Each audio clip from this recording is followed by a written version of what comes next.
Okay. Good evening, everyone out there. Welcome to Relative Theatrics, reading Greek tragedy online tonight. Tonight's reading is Hecuba by Euripides. 1 second, I just want to make sure that our video is set up in the best way it can be. Okay. Great. So, welcome to Hecuba by Euripides. My name is Noelia Berkes, and I have the distinct pleasure of joining the Relative Theatrics team in a new role as Director of Virtual Programming. Tonight's reading is being presented in conjunction with the Center for Hellenic Studies, the Cosmos Society, and Out of Chaos Theater Company. Following the reading, there will be a discussion with the cast, crew, and some community members led by Dr. Laura de Lozier. If you would like to join the discussion via Zoom, you can email Anne at amason@relativetheatrics.com. We'll also put that in the chat box below. And then you can receive the link to access the discussion and directions. We would love to connect with you on Facebook, Instagram, and Twitter. You can also sign up for our mailing list to find out about future programming from Relative Theatrics. We are offering tonight's reading free of charge. However, if you believe in the work that we're creating, we would be so grateful for any donations of any amount as a token of your support. The actors, who are wonderful, that you are about to see are donating their talents in kind, and any and all donation goes directly towards compensating them for their work. There are links posted in the comments to our Facebook and PayPal accounts where you can give online. You can also mail us a check. If you are in Laramie, I hope that you're enjoying a glass of wine and some cheese, and it's a pairing from Chalk and Cheese. They are creating specific themed pairings for each of the virtual readings, and Misty is generously donating 10% of pairing sales to Relative Theatrics. I will raise my glass to that. Finally, I'd like to acknowledge the Wyoming Arts Council, the National Endowment for the Arts, the Wyoming Humanities Council, and the National Endowment for Humanities for their COVID-19 relief funding. Thank you so much, and enjoy the show. Hecuba by Euripides. Translated by Jaye Carden and Laura Graystreet. Lights up. I come from bleakest darkness, where corpses lurk and Hades lives apart from other gods. I am Polydorus, youngest son of Hecuba and Priam. My father, worried Troy might fall to Greek offenses, sent me here to Thrace, my mother's father's home, and the land of his friend Polymestor, who controls with his spear this rich plain of the Chersonese and its people. My father sent a large stash of gold with me, to ensure that, if Ilium's walls indeed were toppled, I'd be provided for. He did all this because I was too young to wear armor, my arms too gangly to carry a lance. As long as the towers of Troy remained intact, and the stones that marked our boundaries stood upright, and my brother Hector was lucky with his spear, I thrived living here with my father's Thracian friend, like some hapless sapling. But once Troy was shattered, Hector dead, our home eviscerated, my father himself slaughtered on Apollo's altar by Achilles' murderous son, then Polymestor killed me. This friend tossed me dead into the ocean for the sake of gold, so he could keep Priam's wealth to himself. My lifeless body washes ashore and washes back to sea, with the waves' endless ebb and flow, and remains unmourned, unburied. Disembodied, I hover now, above Hecuba, my dear mother, as I have for 3 days since she and other women were brought here, captives on their way to Greece. But however eager for home, the Greeks must wait here on the coast of Thrace. Sails slack, because Achilles stilled the winds. Appearing above his tomb, he demands my sister Polyxena as a sacrifice to appease his wounded honor. He'll get it too. His men won't dare refuse him. So fate leads my sister to her death tonight. And my mother will see 2 corpses of 2 children, mine and Polyxena. My body will wash up in the surf so she can bury me properly. I begged this crumb of Hades, and it was granted. But for now, I'll get out of the way. See how Hecuba stumbles from the doorway of Agamemnon's tent, upset by nightmares and visions of my ghost. Alas, old mother, your royal palaces are reduced to meager corners in another ruler's tent. How poorly you fare, as poorly as you once fared well. To balance out your past prosperity, some god has ruined you. I am old. I am plagued by bad dreams. Once your queen, I am frail and a worn hag. You must lead from that hurt. My friends, sister slaves, help me walk. Hold my hand. Let me lean in your arms like a staff. Bear me up, my own legs to support me. Oh, lightning of Zeus, tell me why I am snatched from my sleep by these specters of dread.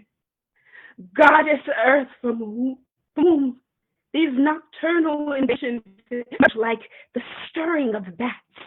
I recoil from these nightmares. Oh, you underworld gods, please protect Polydorus, my anchor, and my last of house, who abides in this Thracian domain, in the home of a friend. Oh, the horrors I dreamed. I still shudder with fear. Find Cassandra or Helenus. Ask them to read these phantasms and explain the young doe that was torn from my lap and destroyed by a wolf with bloody jaws. I am here. I arrived, Hecuba, just as fast as I could, from the tent of my master, where my lot is now cast, where command made me slave. I was caught like an animal, marched out of Troy at the point of a Greek spear. I bring news. It's not good. I regret, I must say. I've been told the Greek army convened. They have voted. Your daughter, Polyxena, she is the one. It's decided that she will be sacrificed to Achilles. His ghost reappeared at his tomb, as you know, in a blaze of gold armor and rage. The Greek sails were unfurled, all aboard for the launch when the warrior's ghost intervened. Do you think you can leave, the wraith howled, without honoring me? Then rough waves of dispute overran the composure of captain and crew, and the Greeks were now split between those who would kill a young girl, your daughter, to appease fierce Achilles, and those who disagreed to your cause spoke that chief in command, Agamemnon, master of Cassandra. The sons of Theseus rebutted, exclaiming the tomb of Achilles deserved the girl's blood, that Cassandra's bed must defer to the warrior's brave spear. There things stood, at a standoff, an intractable draw. Then that wily Odysseus spoke. He festooned and perfumed his appeal, the air thick with his words, till his audience swooned at his feet as he crooned. Who could suffer the dead telling tales down in Hades about Greeks who deserted the soldiers who died for Hellas on the fields of war? Every soldier agreed that to slight brave Achilles was sacrilege. Sacrifice carried the day. And Odysseus is coming. At any moment, he will tear the sweet foal from your breast. You must go. He will wrench your Polyxena out of your hands. To the ships, to the altars, at the knees of Agamemnon, pray. Ask the gods of heaven and Hades. If your prayers convey, then your daughter is saved. If they fail you, you must see your own child put to death, her throat cut, and the flow of red blood from her gold-bearing neck. What howl, what lament? Forlorn now old. Enslaved, it's too hard, too much to be born. No one to protect me, no family, no house. Alas, all is gone. My husband, my lambs. What road should I take? What God can I trust? What guide can avail? Oh, bearers of grief, I no longer care for lighted feet. Lead me. Step right, left. Hold this old crone to the tent. My child, oh Pollux, come out and attend to your mother. Come out and hear me. The distress in your voice, your sharp cries of dismay, dearest mother, have fleshed me from the tent like a bird. What on earth is your news? Oh, my child. Oh, my lamb. Why this chill in your tone? I'm afraid. Don't stop now. No, now I am afraid. I hear such fear in your voice. My child of a wretched mother. And why do you say this? Tell me. Because they have voted the Greeks to kill you at the tomb of Achilles. Alas, that you utter unspeakable woes. I must speak the unspeakable, child. Though it tears me to pieces, you must know. Sad mother of mine, what more can you take? Such outrage and woe, condemned. It is too much. I cannot defend you, defenseless myself. Alas, I must die, be slain like a lamb. And so you will watch, and I am snatched away. My torment will end. I'll die with the dead. O mother, for you I weep and lament. And here comes Odysseus now, Hecuba, hurrying to tell you something. Hecuba, I think you know the army's will and verdict. I'll state it anyway. The Greeks have voted to offer up your daughter on Achilles' tomb. They've authorized me to be her guard and escort. Neoptolemus will preside over the rites of sacrifice. Now be sensible about this. Don't make us drag you off by force or come to blows. The state of affairs is difficult, I know, but accept your lot. Hard luck is best met with level-headedness and expediency. Oh, dear gods, here it comes. A pitched battle cry, thick with the groans of anything but dry up tears.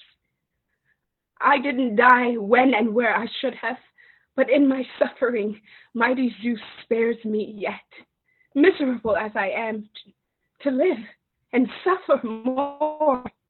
If a slave may ask a free man some harmless question, nothing out of hand, I assure you, nothing with teeth, then you, Odysseus, should be free to answer, and I to hear what you have to say. Within these parameters, may I speak? Permission granted. Ask away.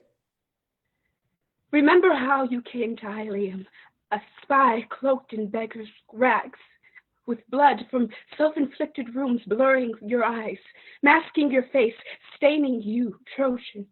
I do. The memory cuts deep. How when Helen spotted you, she told me alone. I thought I was sunk, a goner. Remember the beggar you were then, how you grabbed my knees. My hands grew numb holding your robes in that death grip. And I spared you, freed you. I see the sun today because of you.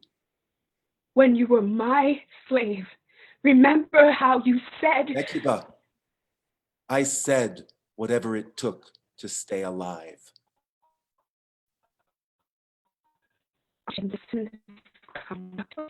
You yourself just admitted the mercy you got from me, and now you do me such evil in return.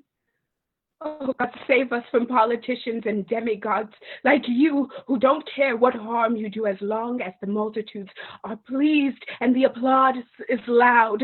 But tell me, what counseled expediency led you to cast their ballots in favor of killing my child?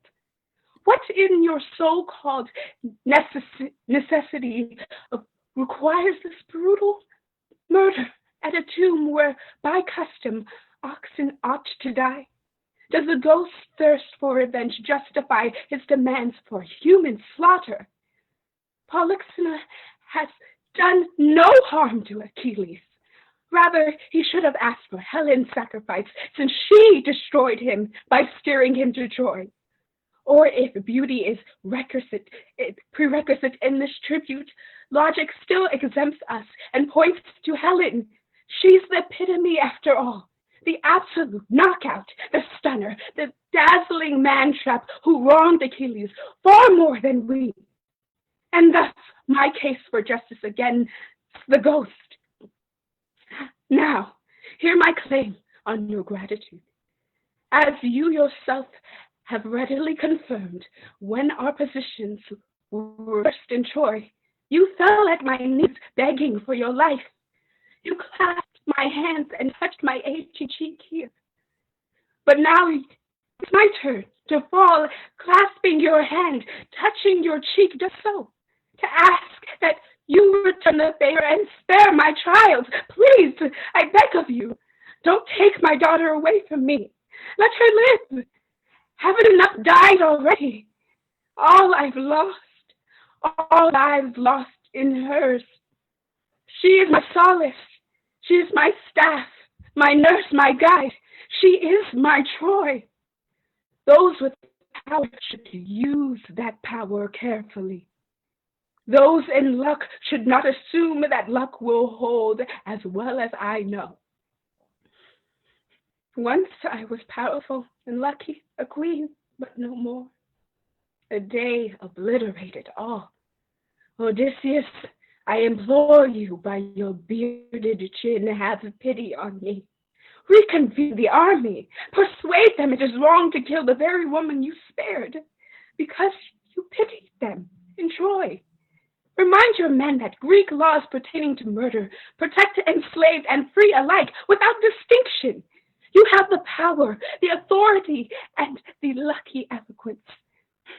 Even if you babble or stutter, your esteemed reputation like a steady wind will swell the sails of your words, carrying them farther than those of blowhards and other lesser men.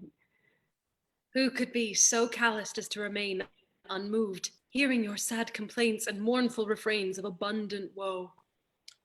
A prefatory caveat, Hecuba. Just because I make political speeches doesn't mean that I must therefore be your enemy. So don't in anger misconstrue me so. First off, I acknowledge unconditionally your claim on my gratitude. You saved my life, and by the gods I owe you. I stand ready to honor my debt by saving your life. But my public vow to the Greek troops I must also stand by, and that is to reward our best warrior with Polyxena, your daughter. It's an invalid premise, you see, to think that these two lives, yours, hers, can be interchanged. Furthermore, our cities will fail if noble and devoted soldiers earn no greater returns than do lesser men. Achilles deserves honor and tribute more than anyone. He died for Greece, and by the gods we owe him. What conduct is more shameless than enlisting a man's good and faithful service while he lives, only to throw him to the dogs when he's dead? Well then, and if we had to go to war again, would we have troops ready and willing to deploy? Or would men think, why bother? Better to lie low and save my own skin. Imagine what adverse effects dishonoring the dead would have on recruiting efforts, on public perception, on morale.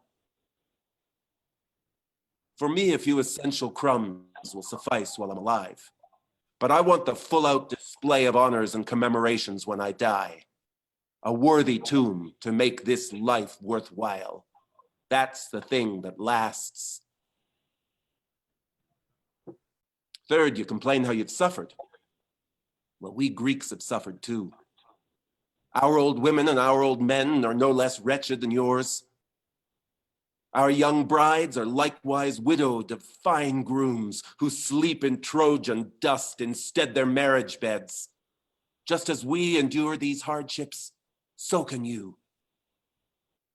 And if you think I'm wrong to honor the legacy of a great warrior like Achilles, then go ahead and call me callous. You foreigners, feel free. Don't keep your friends friends, and don't respect the dead. That way Greece stays on top, and you get the barbarous fate that you deserve. Witness here how the violence of war enslaves, forcing its captives to endure the unendurable. Oh, daughter, all of my arguments against your murder were useless, feeble puffs of air accomplishing nothing. If you have more skill than your mother, use it now. Like the nightingale, sing out all your notes, or you will lose your life. Fall prostrate at this man's knee and persuade him. He has children too. I know. You may yet move him to pity. I see you, Odysseus, how you've hidden your right hand in your cloak and turned your face away, so I can't touch your hand or beard in supplication. You have nothing to worry about. I'll follow you to Achilles' tomb, both out of necessity and because I wish to. I want to die. If I didn't, I could be called a lowly coward of a woman. Why should I live? My father was king of Troy, ruler of all Phrygians. I was born royalty, and I was reared to expect I'd marry my choice of kings, exciting rivalry over whose home and hearth I'd grace as bride. I was mistress of the Idaeans, center of their attention, godlike except in my mortality. Now that I am a slave, I am infatuated with death. Imagine some cruel-minded masters could buy me for money, me, the daughter of Priam, sister of Hector and many others, and take me to his house, force me to cook for him, to sweep and tend the shuttle, to work day after day while my bed, once thought to fit for rulers, is polluted by some bought slave. No, it will not happen. That life is inconceivable. Will the light in my eyes still be free? I yield it up, giving my body to Hades. So lead me, Odysseus, take me to my death. I see no reason for hope or believe in anything better. And mother, do not interfere. Help me instead. I would rather die than suffer the shame of wearing slavery's yoke around my neck. The signs of good breeding are always impressive, but nobility is even more noble when it's deserved. You have spoken well, daughter, but there is pain in that good speaking. I understand that Peleus' son must be granted this sacrifice and that your reputation must be preserved. Here's how to accomplish both without killing this girl. Lead me to the pride and appease the ghost by killing me.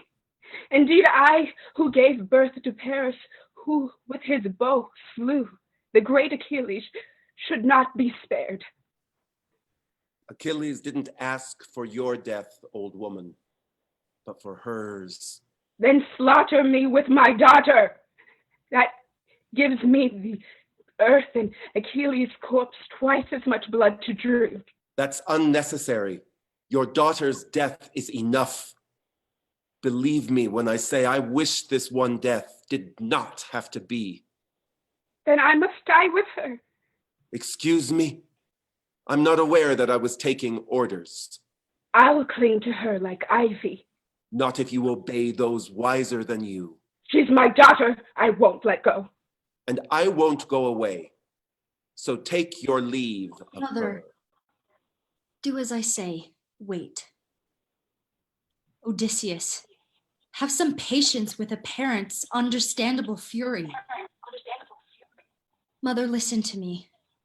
Don't try to fight those who have you in their power. Do you want to be shoved around, to have your fragile aged skin scraped and torn when you fall to the ground? To risk losing your dignity, being dragged off by some young soldiers? No, mother, it would be unseemly. Instead, dear unhappy one, give me your sweet hand and lay your cheek to mine. Now, for the very last time, I see the brilliant circle of the sun. Now I say my final words to you, O one who carried me in her womb and bore me. And now I go. Dear child, how I, still leashed to daylight, will mourn for you. Unmarried, not royally wed as I should have been. You're pitiful, child, and I'm a wretched woman. In Hades' darkness I will lie apart from you. Oh God, what shall I do? Where to turn to end my life? I born in freedom, to die a slave. And I, bereft of 50 children. Mother, what do you want me to tell my brother Hector, and Priam, my father, your husband? Tell them how wretched I am. O breast that suckled me. O daughter who grieves me with an untimely, unhappy fate. Farewell, mother, and say farewell to Cassandra for me. Others may farewell, but not your mother. Now lead me away, Odysseus, with a veil shrouding my head. My mother's grief has melted my heart, and I have melted hers. O sunlight, I will savor you in the short time left between the moments and the sword at Achilles' tomb. Ah, I faint. My legs dissolve. Polyxena, stay with me. Reach out your hand. Grab hold of mine. Don't go, daughter. Don't leave me childless. Let me die, my friends. Oh, sea breeze that carries ships across the heaving waves. Oh, where are you taking me now? In what home will I be slave? Will I be goods for Argos, goods for Sparta or Phthia, or indeed sent by sea? Or in what land will I be slave? Shall I there with Ilian maidens praise the bow of Artemis, golden garment in the temple? In what land will I be slave? Or in Athens there shall I sow on Athena's bright new robe, or perhaps there weave in Titans. In what land will I be slave? Alas for my children, alas for the fathers, alas for our native land. Now leveled and slashed by Argive spears to ash heaps and smoke and tears. And so I am taken so far from my Asia to Europe to be a slave. In what foreign land does death's dark escape condemn me to slavery and rape?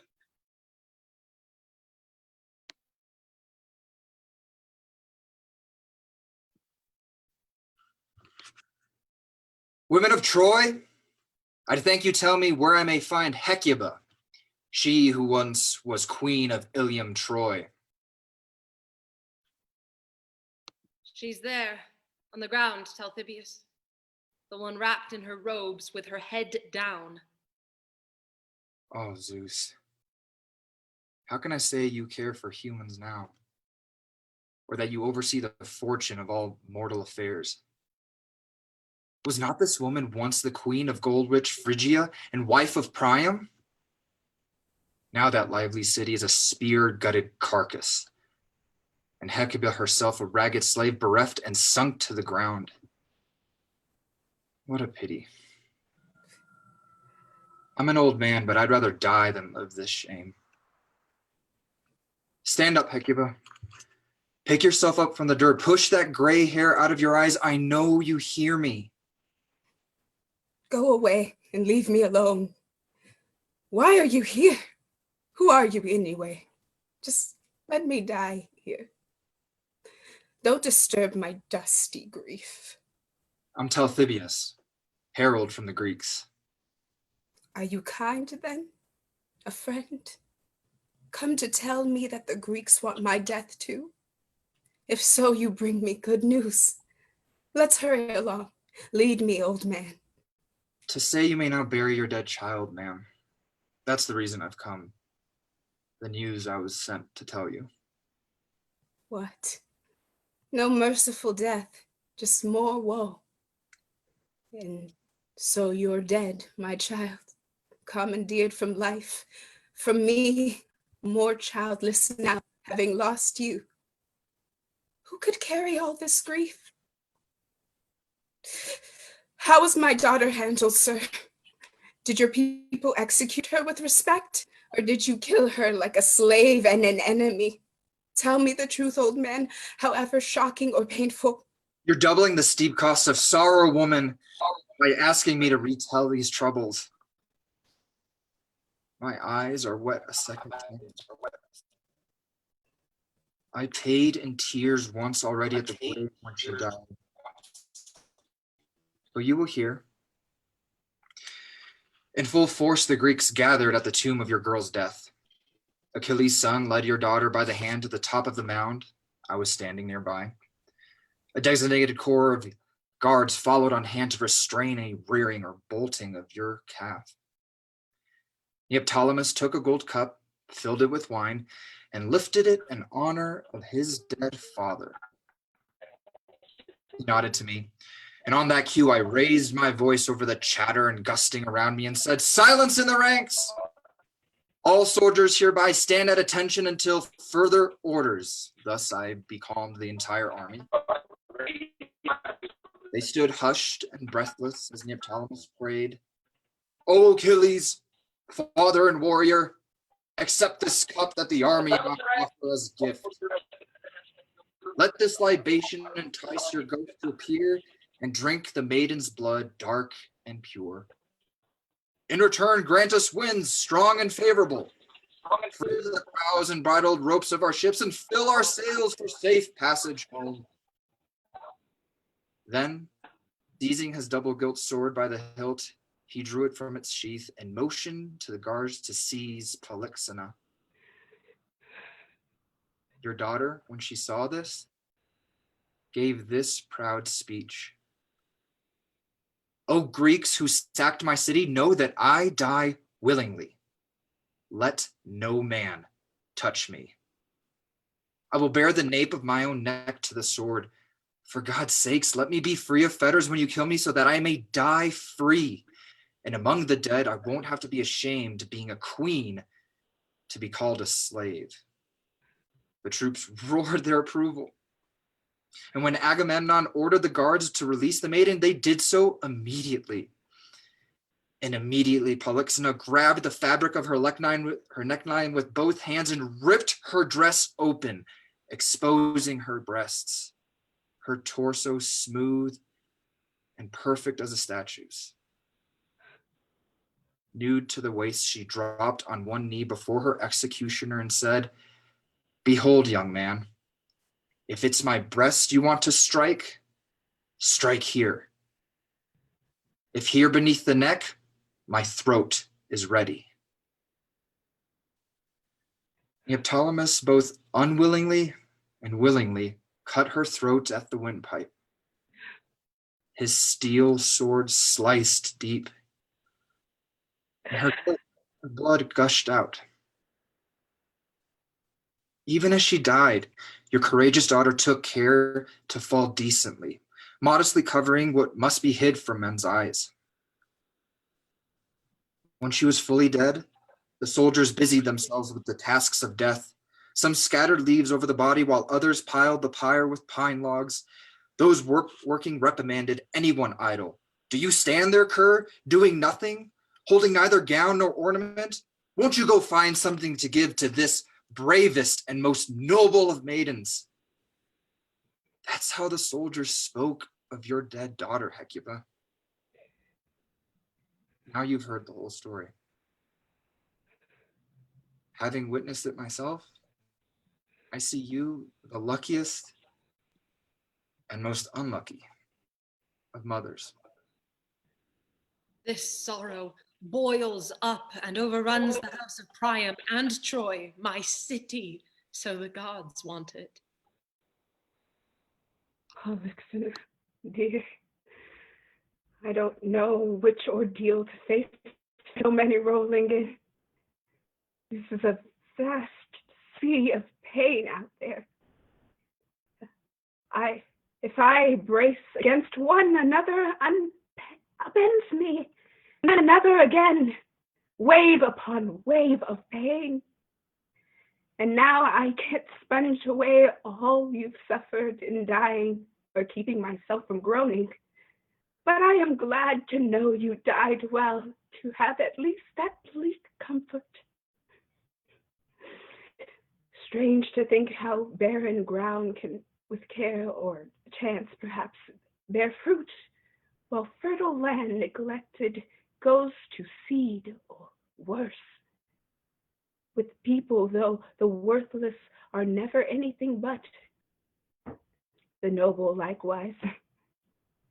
Character doesn't change with life's conditions. But what am I saying? These thoughts are arrows shot in vain. A moment, tell you this. Go tell the Greeks something for me. Tell them, no one touches my daughter. Keep everyone away until I get there. Armies, any large crowd of men, can't be predicted. Inflamed sailors like fires run wild. Things spin out of control. Even good men get seamed with badness. Old woman, take this pitcher to the beach. Fill it with seawater.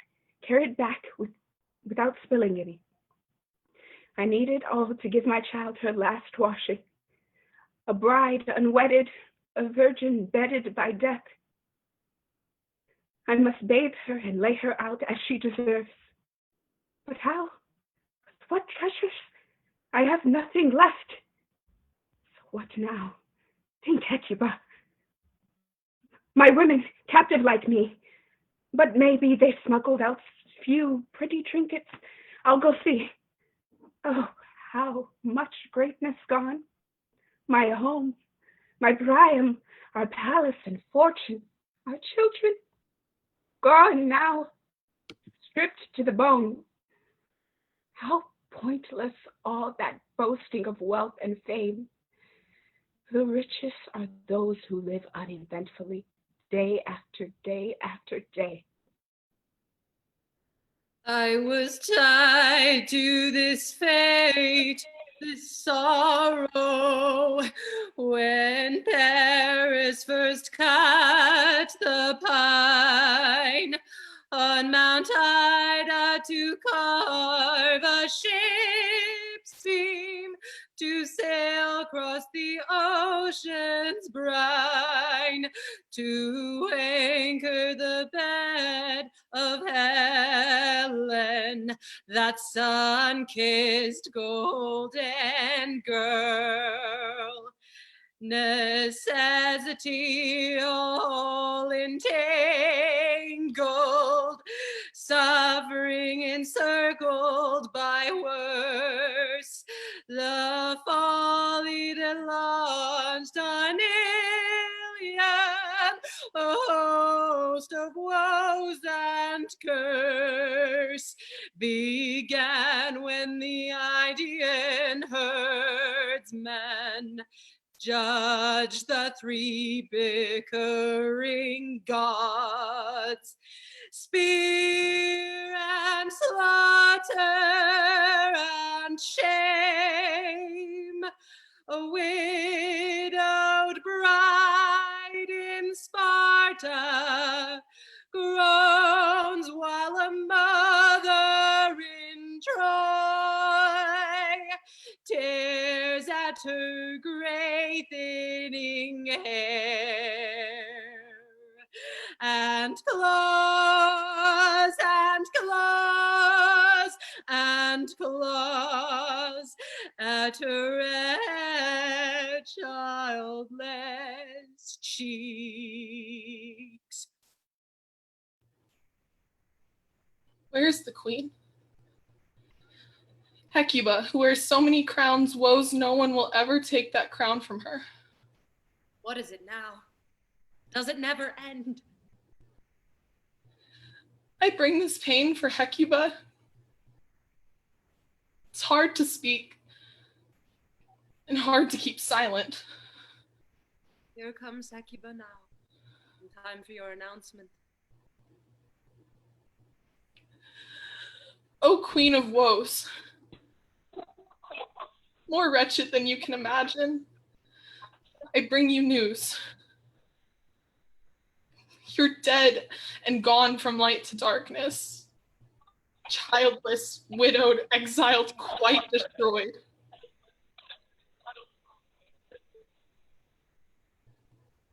How is this called news? You tell me what I already know. But what is this? Why do you bring me Polyxena's corpse? Here, I'd made burial arrangements with the Greeks. She doesn't see, so caught up in mourning Polyxena. She doesn't recognize the new pain set before her. Oh, gods, don't tell me this is Cassandra you've brought. It's not Cassandra, she's alive.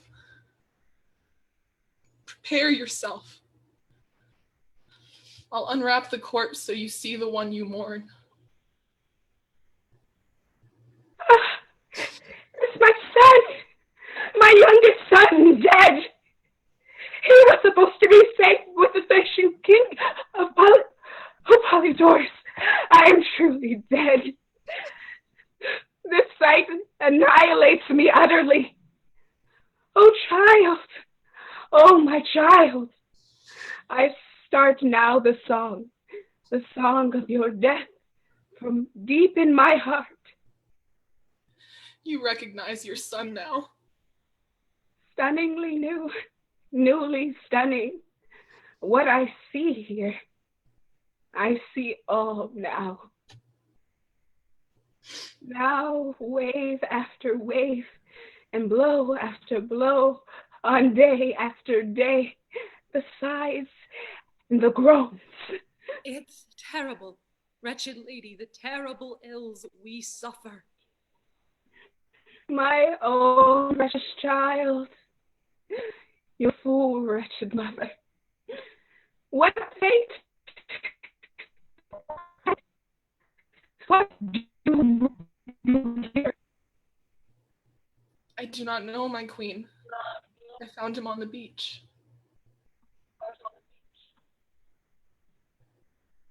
Did he drown? Or was he killed there on the sand? It seemed to me the waves had washed him up on shore. My nightmare winged black. They told me my son dead in my dreams. My son dead in life. Who killed him? Did your dreams show you that? I tell you, friends, a friend and ally murdered him, the king of Thrace. to whom my careful husband sent our son, and in his future wealth for safekeeping. You're saying Polymestor killed your son for gold? Unbearable ghost, unspeakable death, a monstrous bad host, a murdered young guest, his poor broken limbs, his sweet mangled flesh. The traitor damned sword, no pity, none. The gods have loaded you with more pain than you can bear. But look, I see Lord Agamemnon coming. Let's be quiet now. Hecuba, why on earth haven't you buried your daughter? I got your message from Telthibius. You said none of us should touch her, and so as you directed, we've left her alone, not laying a hand on her. But you take your time in a way that makes me wonder. I've come to hurry you along. We Greeks take pride in doing things well, if such things be worth doing. Hold on. What corpse is this I see before the tents? A Trojan? Those are no familiar Greek wrappings. Oh, you unfortunate, and I mean by saying you, Hecuba. What should I do? Do I beg at his knee for mercy, or do I bite my tongue in silence? Why are you turning your back to me, Hecuba? What has happened here? Tell me about this body. If to him I'm nothing but a contemptible enemy and slave who pushed me from his knees, I couldn't bear that. I can't read minds, you know. I can't help unless you speak. But maybe I am seeing him as an enemy, when really he isn't. Still nothing. Suit yourself then. If you don't want me to know, I don't want to hear. I can't do what I need to do without his help. Why waste time debating? Win or lose, he's the only hope I have of avenging my children. Agamemnon, hear my supplication. I beg you by your knee, your chin, and your happy right hand. What are you asking for, Hecuba? For your freedom? That's easy enough. Sir, not what you expect. Do you see this corpse I am crying over? Of course I see it. I've been trying to get you to tell me about it. This is the body of my son. I carried him in my womb. I gave birth to him. Oh, I see. Which son, poor woman? Not one of those who died defending Troy. You had another. I did in vain. You see him here. But where was he when Troy fell? To save his young life, his father sent him away. Sent him where? To this very country where he now lies. He sent his son to Polymestor?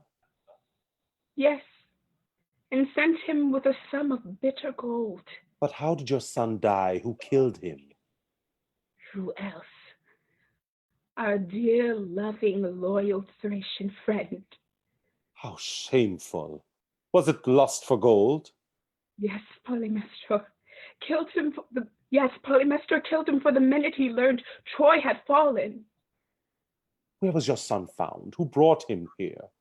This old servant. She found his body tumbling in the surf. Polymestor must have killed him and then thrown him in the sea. Hacked up, pounded by waves. Look at the lacerations on his skin. You are indeed a wretched woman. I am already dead, Agamemnon.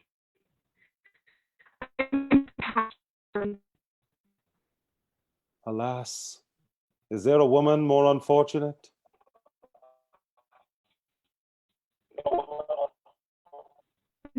For yourself. But listen to my request. See if you are that's it. I won't bother you further. But if not, then please help me. me revenge on that deceitful friend that finished and lived. I can't count the number of times he sat at my table, an honored guest. In thanks, he killed my son. He is a calculated murderer. I know nothing but a slave. But gods have power, as does the underlying law that governs them.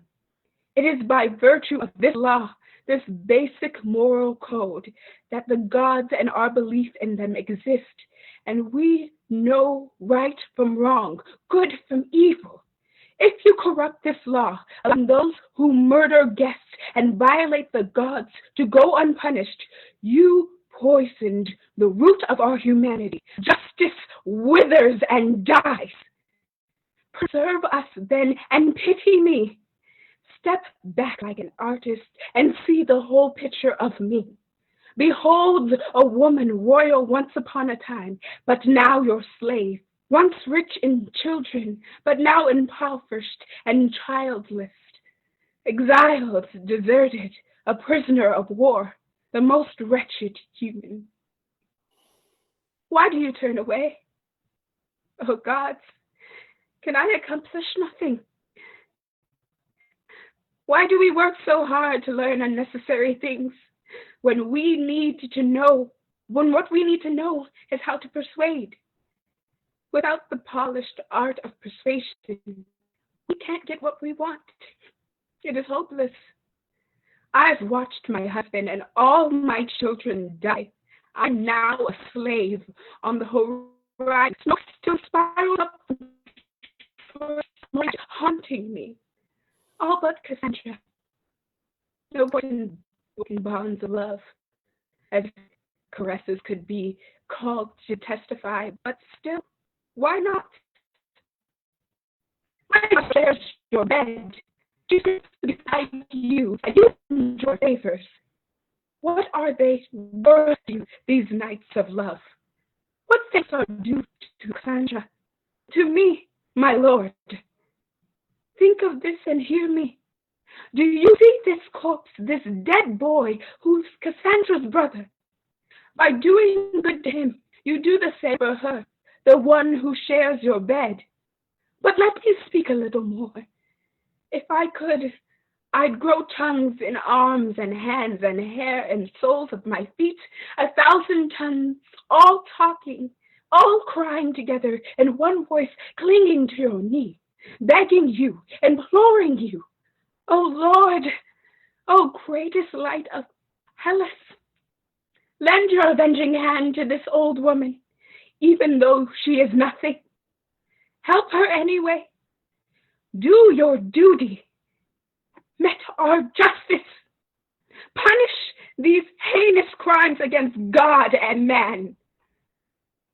Strange how our lives ebb and flow, defined by circumstance and necessity, making friends our worst enemies, and making foes our inadvertent friends. I truly pity you and your son, Hecuba, and I'm genuinely moved by your request. I tell you, nothing would please me more than seeing justice served. But I'm in an awkward position with the army. Any part I might play in helping you exact revenge would be seen as motivated by my love for Cassandra. The army thinks of Polymestor as an ally, and of your murdered son as an enemy. You love your son, of course, but that means nothing to the Greek troops. So know that if I can, I'll help. But not if the army starts to grumble. And no free in this world. He is to be or to majority or law. Anywhere you look, he is still a slave. And so, because your fears constrain you, hold you hostage to the mob, let it set you free. Be aware of my plans to get revenge, but don't be a party to them. Don't seem to act for me, but restrain the Greeks if they respond to Polymestor's distress. Just look the other way. That's all you need to do. I'll take care of the rest. But how? With what? Do you believe your shaking hands can lift a heavy sword? Or do you plan to use poison? And who will be your accomplice in all this? Remember, there are women hidden in these tents. The women we took captive, the Trojan prisoners? Yes, they will help me get my revenge. But how? You are women. How will women defeat men? There is an unnerving strength in numbers, especially when you can add deceit. Unnerving, maybe, but still you can't expect women to have the strength. Why not? Didn't women kill Egypt's son? Didn't women murder the men of Lemnos? Every last one. We're wasting time talking. Give this woman leave to run an errand for me. Guarantee her safe passage. You, woman, take this message to Polymestor. Hecuba, the former slave of Queen of Troy, invites your presence and that of your sons to speak of a pressing matter that touches us all. One last thing, Agamemnon. Delay Polyxena's funeral. I want her and Polydor in one blame. My double woes. If that's what you want, lady, so be it. If we had wind to sail, I couldn't grant this. But we're still becalmed, with nothing to do but stand by until the god sends fair weather. Best of luck. I hope it all turns out. It's in the interests of both states and individuals that evil suffers evil, and good fares well. You, my hometown Ilium, no longer can you be called unravished, unspoiled. Such a fog of Greeks enveloped you with honed swords, so many swords. Your towers crownless, shaved bare, bruised with black ash and smoke. Wounded Ilium, torn from your shores, I can no longer call you home. My ruin struck after midnight. Our bellies were full of rich foods, mists of sleep soothing our eyes when we had sacrificed and danced. In our bed, my husband slept soundly. His spear at last retired to its peg, unaware of ships at our shores, the Greeks disgorging on Ilium, Troy. I was braiding my hair, absorbed in my sea-deep mirror, ready to sink into bed and join my love in woolen fleeces. But then, shouts, battle orders, Troy impaled by war cries. "Hurrah, Greeks! Will you storm these hills with fire, secure your target, and get home?" Wearing only a thin nightgown, a simple girl, I left my love to plead in vain at Artemis' shrine. My husband dead, I was bound in chains and yanked to sea. My city recedes as the Greeks set sail, severing me forever from home. I sank into fathomless grief. Helen, lovely but two-faced, and her vile cowhand Paris, damn them both to hell! I am ruined, wrenched from my own native land by their foul marriage-defiling bed. Oh, headwinds, o'er the black waves, shackle the whore at sea. May she never see home.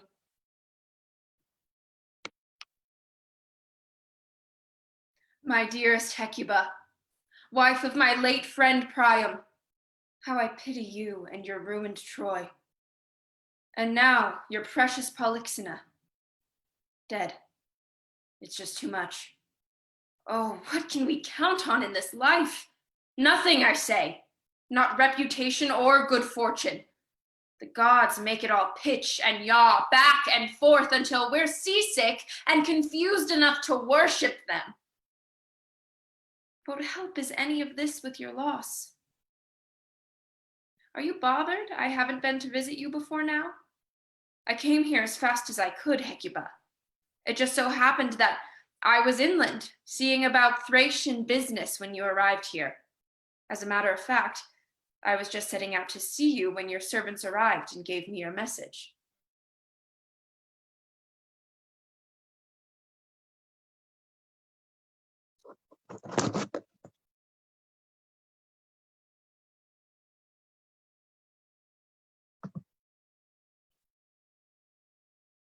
I am mortified in this state to look on you, Polymastro. I've fallen so low since we've last met. I'm too ashamed to look you in the eye, so don't think of it as hostility towards you, Polymastro. Besides, it is not my customary for a woman to meet a man's gaze. Indeed. No offense taken, my dear. Now, how can I be of service? What are the pressing matters your message spoke of? I have some information to share with you and your sons, but it is private. Would you ask your attendants to leave us for a while? Go away. I'm safe here. Hecuba is my friend, and the Greek army is well disposed to me. But tell me, how may a fortunate man such as I help an unfortunate friend? First things first. Tell me about the child Priam I gave you for safekeeping. How is he? Does he live? Alive and well, I assure you. In his case, anyway, you're in luck. Oh, dearest friend, your words speak to your worth. Is there anything else you wish to know? Does he still remember his mother? Does he? He even tried to come here secretly to see you. The gold he brought with him from Troy, is it safe? Quite safe. Under lock and key in my palace. Guarded well. I hope it isn't a burdensome temptation. Not at all. I'm content to enjoy the wealth I already have. Do you know why I've sent for you and your sons? I don't. You were just going to tell me. There are, oh, friend of old, as dear to me now. Yes, go on. What is it we must know? Ancient vaults with Priam's gold. And you want me to convey this to your son? That's it. You are an upright man. Why do my sons need to be here? If something happened to you, they would need to know of this. I see what you mean. Smart thinking. Do you know Athena's temple in Troy, where it once stood? Is that where the gold is? How can it be found now? Look for a sheer outcropping of black rock. Is there anything else I need to know? Yes, the treasure I smuggled out of Troy. Can you keep it for me? You have it with you? Where? In your gown, or have you hidden it? It's under a pile of plunder in these tents. Here? But this is a Greek encampment. Female captives are housed in separate quarters. Is it safe to go inside? Are there any men around? No men, only us women. But hurry, because the Greeks are restless to weigh anchors and sail for home. Once our business is finished, you can take your sons back to the place you housed my son. You haven't paid the price, but you will. Like a man stumbling into foul bilge water, or swept from shore and drowning in the undertow, as the waves cover your head, you'll see how your life is just a loan that's come due. Death is the payment the gods demand. Where justice and the gods converge, there's a maelstrom. Your greed for gold leads you down the road to hell. Hands that never held a sword will cut your life away. Oh, wretched me! I'm blind! Blinded of my eyes' light! Did you hear the Thracian? Why is he screaming, friends? Oh, me! My children! You've slaughtered them! Something new and terrible has been done inside the tent.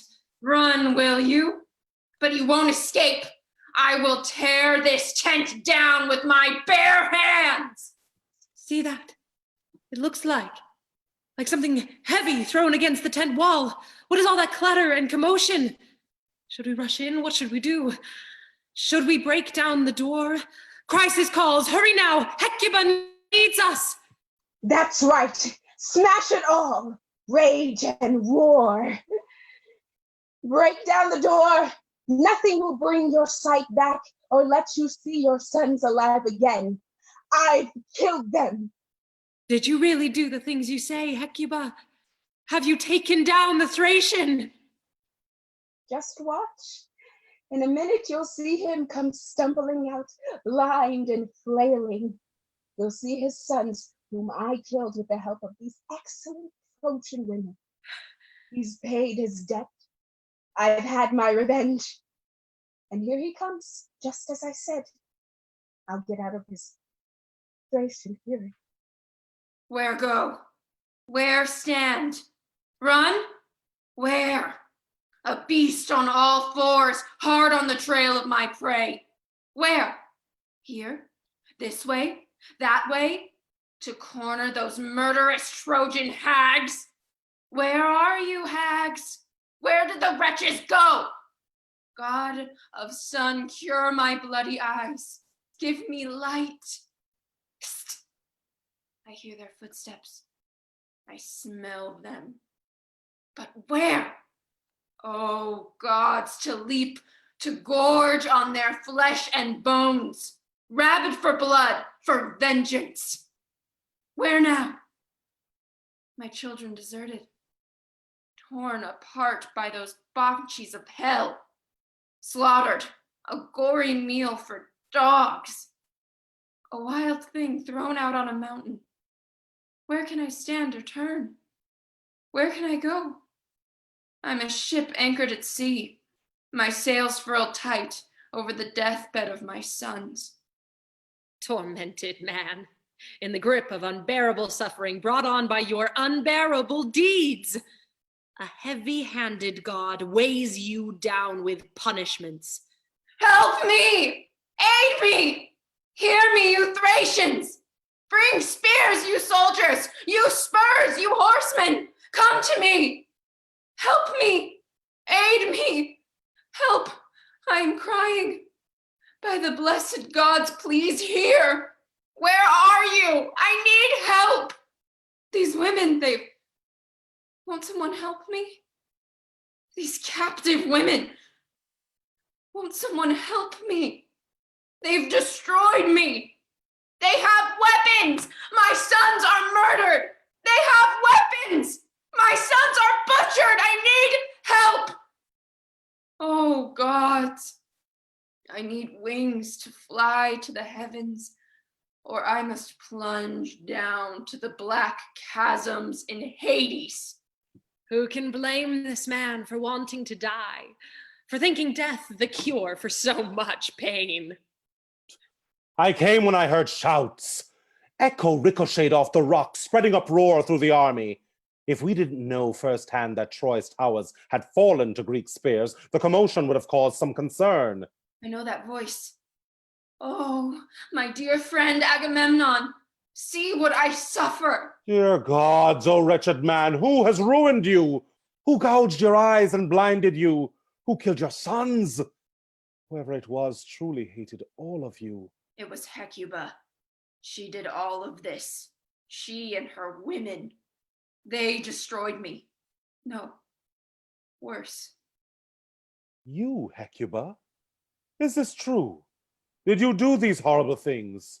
What? Is Hecuba here? Where? Show me so I can rip her apart.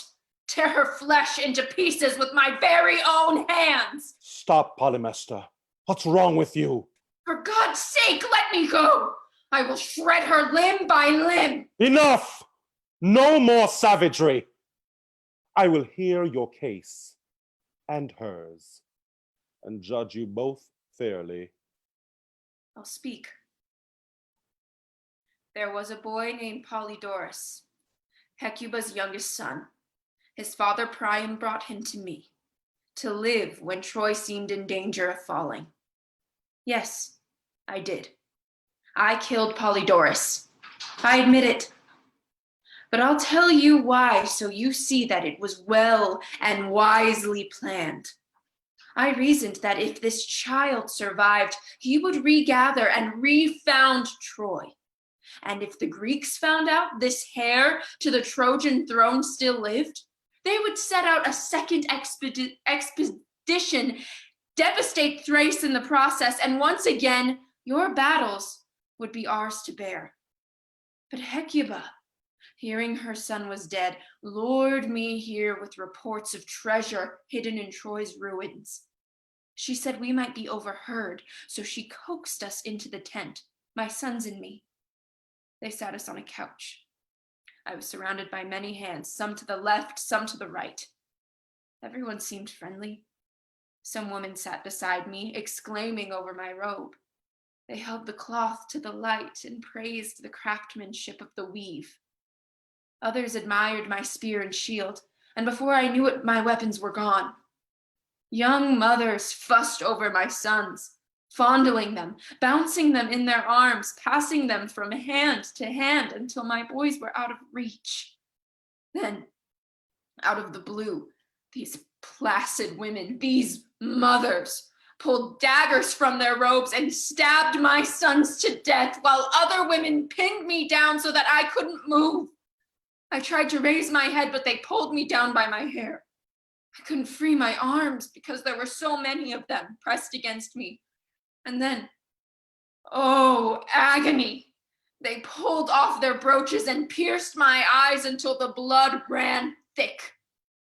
Then they ran away.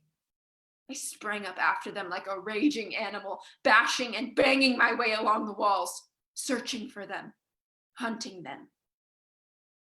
These are the things I've suffered in looking out for your interests, Agamemnon, killing your enemy. Let me tell you, if anyone in the past has spoken ill of women or speaks so now or will speak so in the future, I'll sum it up for him. Neither sea nor land has ever produced a more monstrous creature than woman. I say this for a fact. Don't blame us all solely on the basis of your woes. Agamemnon, never in the affairs of men should the tongue have more power than facts. Rather, when someone acts well, he should speak well, and if the opposite, his words should be rotten. Glib rhetoric may win us over for a while, but in the end, the smooth talkers die foully. So much for my prologue to you, Agamemnon. Now to deal with them. You claim that by killing my son, you saved the Greeks from another quagmire of war. What a lie. Tell me, you scum. What possible help could a barbarian like you be to the Greeks? Whose favor were you trying to curry in zeal? Trying to marry into a family? To help a relative? I remember you said the Greeks were going to trample all over your country's crops. Who in earth do you think will believe that? I'll tell you the reason. It was the gold. You killed my son so you could get your hands on his gold. If not, then why is it that while Troy still flourished, while its towers remained intact, while Priam lived, and while Hector's spear thrived, you really wanted to help out Agamemnon? How come you didn't kill Polydorus then, or at least him over a threat? Instead, you waited until you saw the smoke rising from the city that told you our fortunes had turned for the worse. Only then did you kill the guest you had taken into your home, who sat helpless at your hearth. Here, more proof of your evil. If you really had the interest of the Greeks at heart, as you claim, why didn't you give them the gold right away? That you say isn't yours, but Agamemnon's. They were desperate in need then, exhausted from battle, just barely scraping by in a foreign land. But no, even now you're hoarding that treasure. It's locked up and well guarded in your home, as you told me yourself. And another thing, if you had taken care of my child as you ought to have, kept him safe, you earned respect and honor and worthy fame. Hard times prove the honest friendship of good men, while prosperity always has friends. If at some point you were in need and Polydorus was doing well, my child would have been a great treasury to you. As it is, you have no friends in Agamemnon here. Your gold is gone, as your children, and you must live as you are. Agamemnon, if you side with Polymestor, you endorse evil. This man has betrayed all trust. He has broken the laws of men and the gods. He is faithless, irreverent, and thoroughly corrupt. If you'll quit him, what would your actions say about you? No disrespect, sir. Just causes make fertile soil for strong arguments. It pains me to sit in judgment of others' troubles, but I must. What kind of leader would I be if I pushed this case aside, having agreed to take it up? So here's my verdict. Polymestor, you are guilty of murder. Clearly, it wasn't for my sake or the Greeks that you killed Polydorus when he was a guest in your home, but for the sake of getting his gold. Your rhetoric exudes the oily panic of a guilty man uncovered. You've misconstrued facts to put yourself in a more favorable light. Maybe to you, killing a guest is a small matter in the larger scheme of things, but we Greeks think of it as heinous murder.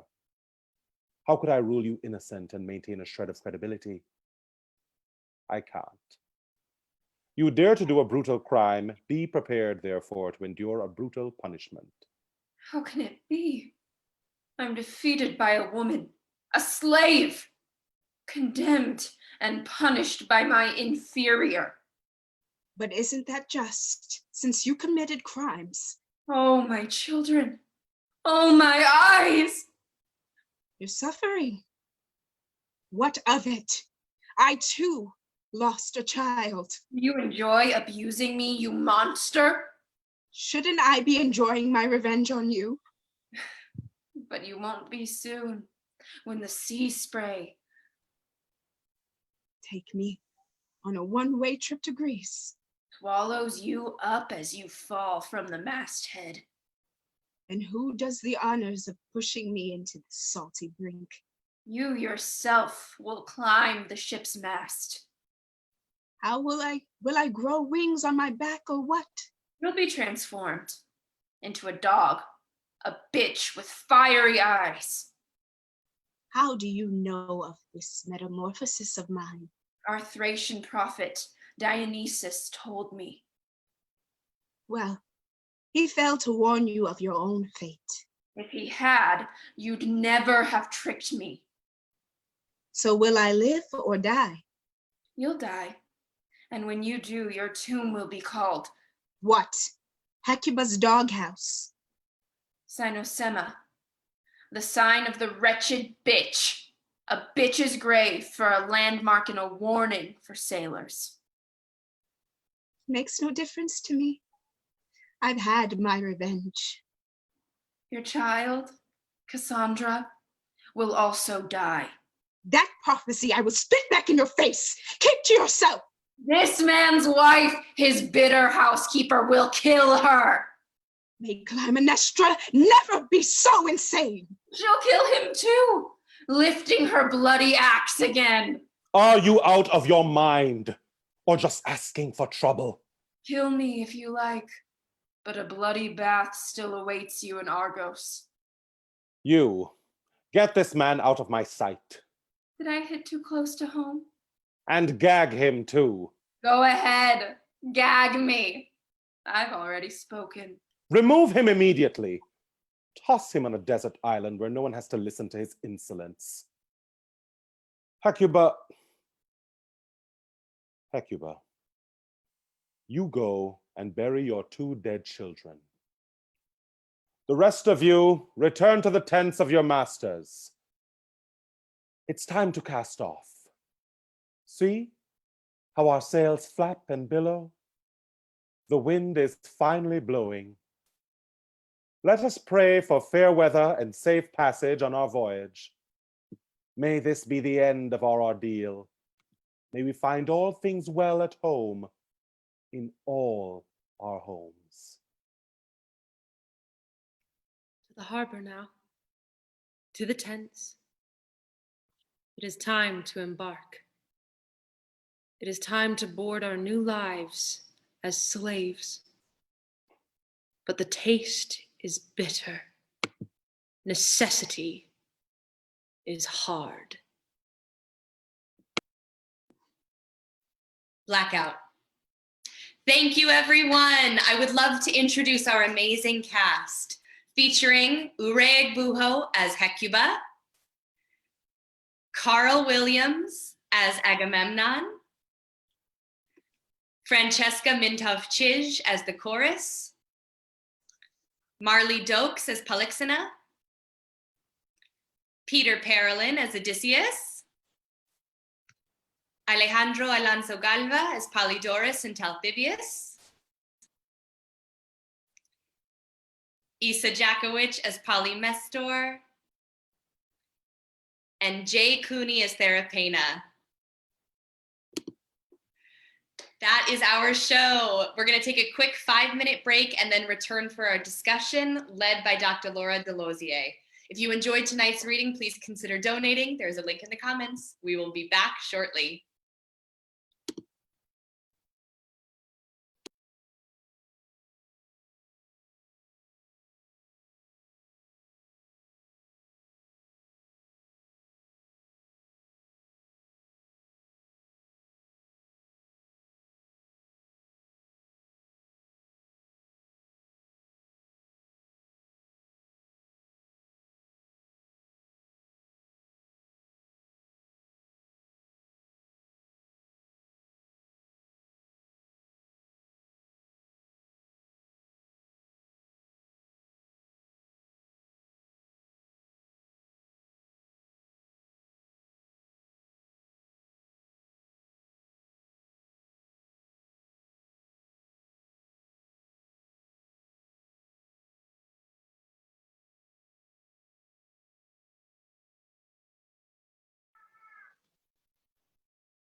Oh, hello, everyone.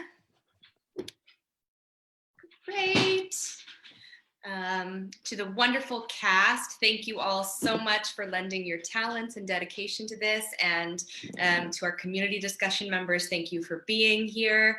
And thank you especially to Dr. Laura de Lozier for leading this discussion. I would love to start with everybody just introducing themselves quickly. So if you're a member of the cast, please say your name and who you played and where you're reading from. And if you're a community member, please say your relationship to Relative Theatrics and where you're calling in from as well. So I'll start. My name is Noelia Berkes. I directed tonight's production and I'm calling in from New York. All right, let's see. Peter, you are first on my list, so. I'm Peter Parolin. I played Odysseus tonight, and I'm reading from Laramie, Wyoming, in the Guthrie House on the University of Wyoming campus. Great. Ron, you're next on my screen, and you have to unmute yourself. Okay, so I'm Ron Antweather, and I'm the father of the director. And, that's enough to be said, I think. Good job, Ron. Great job. All right, Claire, you're next. Hi, I'm Claire Mason. I'm sister of Anne, and I'm calling in from my parents' house in Laramie, Wyoming. All right, Anne, you're next. Hi, everyone out there. Thank you so much for tuning in. I'm Anne Mason. I'm the founder and producing artistic director of Relative Theatrics, and I am reaching you all here from my home in Laramie. Yay. All right, Laura. Hi, I'm Laura de Lozier. I'm calling in from Parma, Ohio. And for the last 3 years, I've had the pleasure of working with Relative Theatrics with plays, readings that show post-classical reception of dead Greeks and Romans, as well as now readings of Greek tragedy. All right, Isa. Hi, my name is Isa Jackowich. I played Polymester. I'm calling in from Cheney, Washington currently, and I am one of Relative's Theatrics apprentices for their 2020 to 2021 season. Great. Marley? Hi, I'm Marley. I played Polexena, and I'm calling in from Denver, Colorado. Great. Karl? Hello, I'm Karl O'Brien Williams. I played Agamemnon, and I'm calling in from Atlanta, Georgia. And this is my first time working with Relative Theatrics. I'm very happy to be doing so. Francesca? Hi, everyone. My name is Francesca Mintowt-Czyz, and I played the chorus. I went to school with Noelia and Anne and studied with Peter, so it's kind of a fun reunion. And this is my third show with Relative Theatrics, and I'm having an absolute ball. I'm calling in from Scottsbluff, Nebraska. Ray? Hello, I'm Egbuho. I am calling in from Harlem on my phone, originally on my computer, but I had terrible service. So thank you all for bearing through with me at that. Okay, so this is amazing. I know Noelia and Anne from College Theater Festival a long time ago. And since then, we've kept in touch, and I've done No Child 2 years ago, almost. Yeah, 3? No, yeah, 2 years ago, and hoping to do it again soon. Thank you for having me. Alejandro? Hola, I'm Alejandro Alonso Galva. I play Polyodorus and Talthybius. I am also just across the street from you, Peter, at Hoyt Hall on the University of Wyoming campus. And I've done a few readings for Anne Mason and Relative Theatrics. And I've got to see Noelia Burke live on stage at Relative Theatrics. So it's cool to see her in this new role. So hats off to you, Noelia. Thank you. All right, well, that is everyone. So Laura, I would love to pass it over to you to start the discussion. Okay, thank you, Noelia. First off, I'd like to start by thanking the translators of the play. Jay Carden and Laura Gray Street for their potent words and also for their kind permission to perform their work. And I also want to thank Relative Theatrics and Anne for taking on this opportunity to do readings of Greek tragedy. And of course, thank Noelia and the cast for their fierce performances tonight. I'm happy to answer any questions that you have, which could include questions about the context in which this work was originally created. But one of the things that I really like to do is to think about why this work is still being performed. In other words, how has it survived about 2,400 years? For 3/4 of that, it had to be written out by hand, and then you had that it had to be printed. So what has made it so valuable that generation after generation of people who are not dead Greeks, who were the first audiences or the first culture that produced it, still found some value for this work, found some part of it that was resonating. And so that's one of the places that we can start with perhaps our cast members, and then also the folks who are joining us, whether you're here on our Zoom discussion or whether you're joining us on the Facebook with your comments. I was curious for perhaps if we could start with each of the cast members. What was there a particular line that your character had or another character had that resonated with you, that just sort of sticks with you as we were going through the play? For example, was there something surprising? It might be a line that surprised you, a line you've heard many times before. And why don't we start with Peter for our Odysseus and go through? Well, thanks, Laura.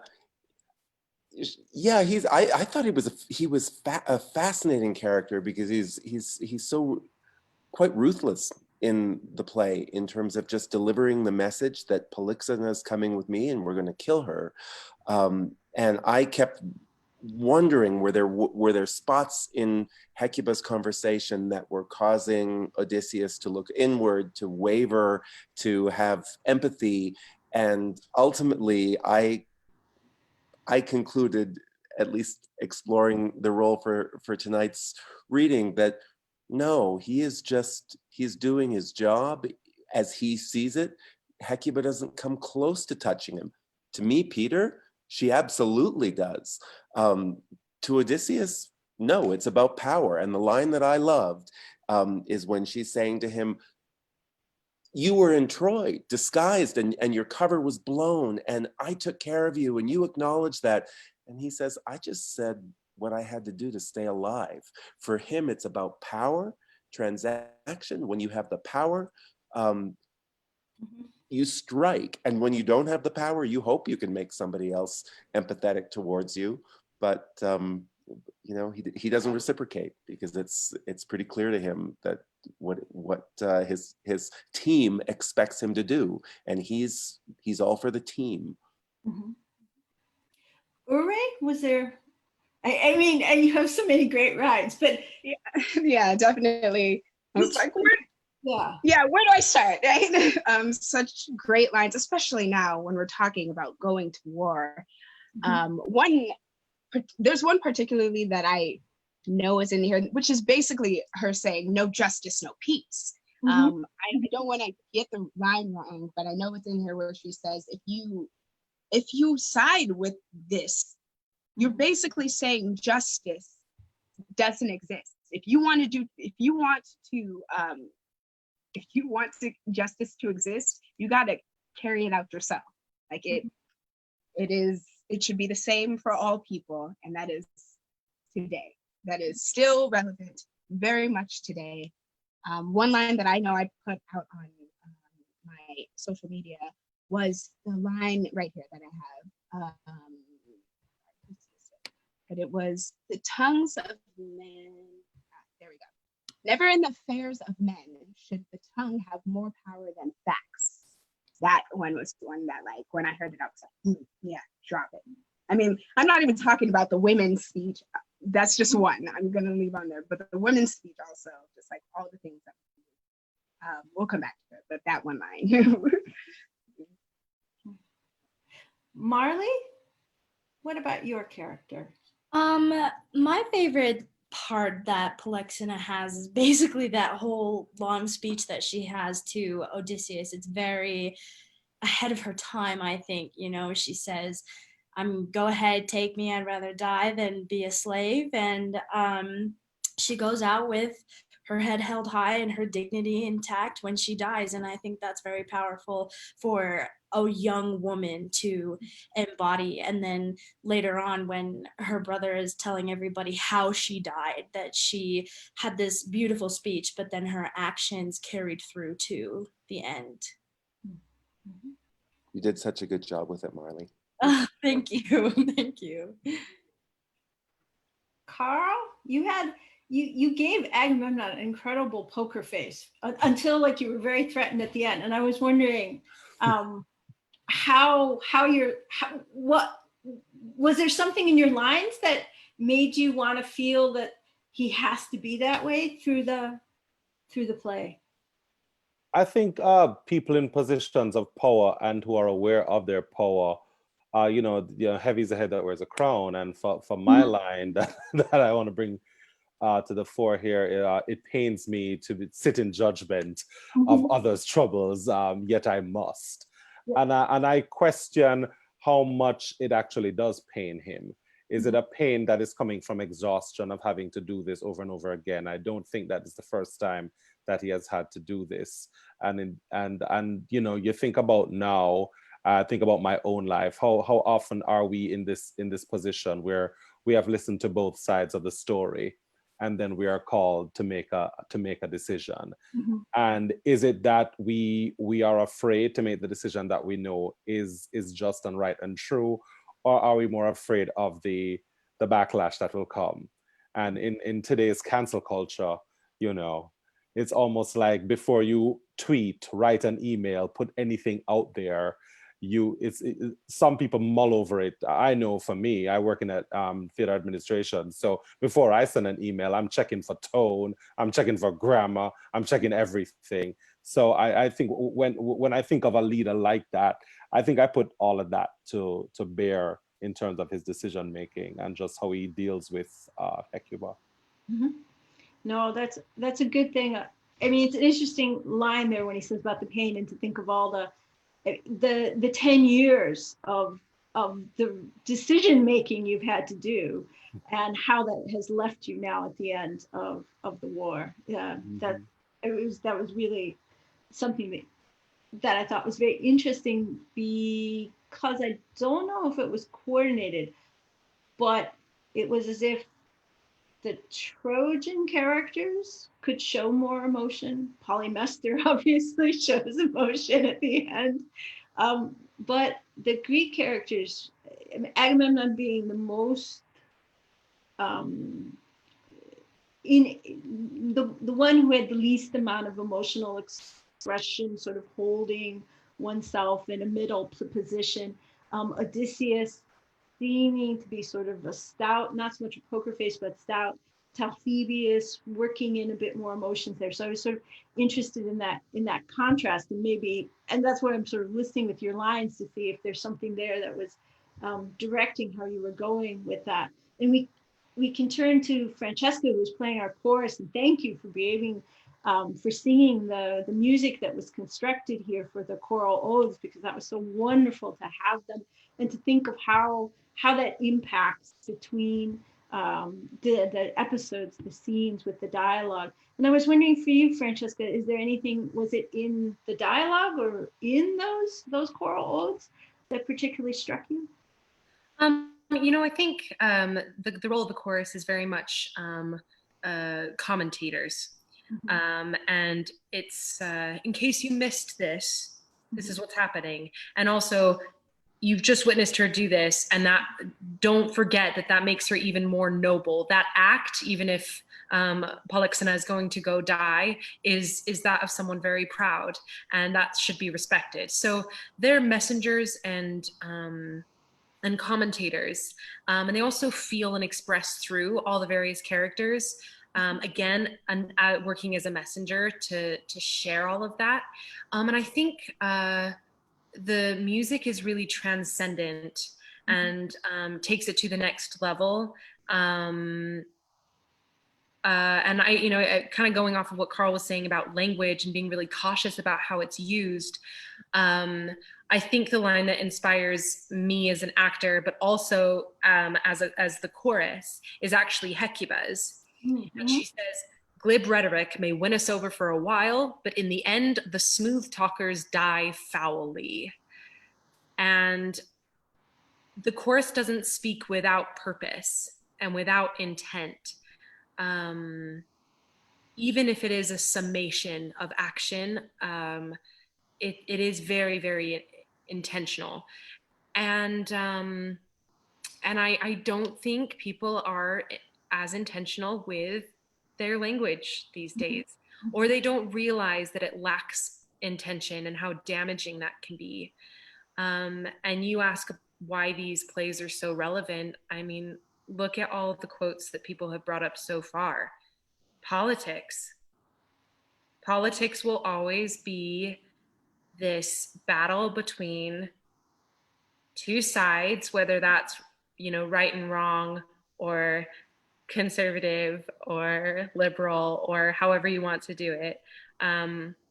That's always going to be around, and there's always going to be injustice perceived somehow.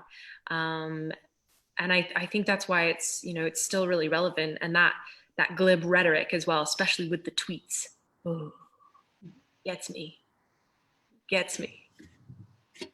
And that's a good transition, I think, to Issa's polymester, because with your character, there's multiple layers of acting going on at the beginning of your scene with Hecuba for both of you, of every word going back there. And so I was curious, was there one of yours or was it one of hers that was particularly resonating with you? Yeah, there was. I thought what struck me so much about polymester was sort of the more subtle ways that he talks down to Hecuba. That line has smart thinking, where he's not so much complimenting her as saying like, "Oh, I'm surprised that you thought about that," like struck me a lot, because it just felt like so many conversations I've had in the past. But he has this line that I've been talking about all week long, and it's, "Neither sea nor land has ever produced a more monstrous creature than a woman. I say this for a fact." And I know that that's supposed to be like a very disparaging line, but man, I want that on a t-shirt. I think that is awesome. So that's my favorite. I love that line. That line makes me feel proud to be a woman. Yeah. Well, it's that realization he has finally at the end of how much he underestimated a person who's a slave, who is what he's thinking, but a person who's also a woman, and a person who's of another background than him. Although according to other stories, not here in ours, Euripides doesn't mention it, but I regret to tell you that according to other traditions, Hecuba is your mother-in-law. You're married to her daughter. And so that kind of, I mean, it makes you wonder, and at least it's that game we play of, there's what Euripides tells us, what he chooses to mold and cut out and directly present. And then there's all the other sort of other bits and pieces in these characters' lives that might be back there, that certainly the subsequent listenings and readings will pick up as it goes through each time someone picks up these characters. So it's something to wonder about when you start off saying you're her friend. Yeah, you're a friend, you're her son-in-law, and you're murdered your brother-in-law. So it is certainly a problematic family relationship. And we get to Alejandro, who you get two characters. You get to play both sides, bat for both sides, if you like, because you are the character who starts us off from the side of the Trojans, but then you become the one who always gets the sort of crappy assignments in these plays as the messenger or the herald of the Greeks. So I was curious, which characters' lines were the ones you found more interesting? Or were they equal? No, I definitely found Talthybius to be a little more interesting, and that just might be because there was there's a development there where he goes from just bringing this news to then having to grapple with it, and he definitely changes. Whereas I feel like Polyodorus is just really telling us this is what has occurred, and has kind of the one side of the story. But yeah, so I mean, I think, like you said, they are technically two sides. One's Trojan, one's Greek, but Talthybius definitely feels ashamed for having to bear this news and ashamed for having been part of these acts. So I found that to be really interesting. And it's already been discussed a few times. Why does this piece last thousands of years? Because it talks about injustice, and injustice is a perpetual human condition. And I think he resonates a lot with that. He sees that his side has committed atrocities. To me, one of my favorite lines was, "What a pity, I'm an old man, but I'd rather die than live this shame." I think that's a pretty kind of powerful moment just before he talks to Hecuba. And then to kind of bridge the two characters, one thing I really enjoyed is Talthybius has this line of, "Oh, Zeus, how can I say you care for humans now?" And then he talks to Zeus for a moment and talks about his shame. And then Polyodorus finishes his whole intro with, "To balance out your prosperity," meaning to Hecuba, "some god has ruined you." So immediately this idea of injustice is introduced. And I think that's pretty fascinating. And that injustice being aimed at the gods, how could you create such an unjust world? Which I think is something that gets carried into every religious tradition from, I'm Catholic, and probably one of my favorite scenes in any sort of storytelling is when President Bartlett swears at God in the middle of church in Latin, so it's that tradition continues until today on television. So it's just really fascinating how it gets introduced here right away. And Justice would have been, she's the daughter of Zeus, Dike. And there are different stories that she was here on Earth with the first set of, I'll call them immortal humans that existed in the Golden Age, but she left after that. And so this notion of, we're seeking her in this play, we're asking her to come back, to witness the injustice, come back and to bring back justice. When Karl was saying about the pain or the suffering of having to decide, he is the person to whom all the sides are turning to look for that DK, to as it were incarnate DK, because he's been given the power in origin as a king. The power has come straight from Zeus to him to bring justice to other mortals, and to try to right these wrongs. So that it is a fascinating thought of how very hard, right, it is for all subsequent generations of mortals after the Golden Age to find DK.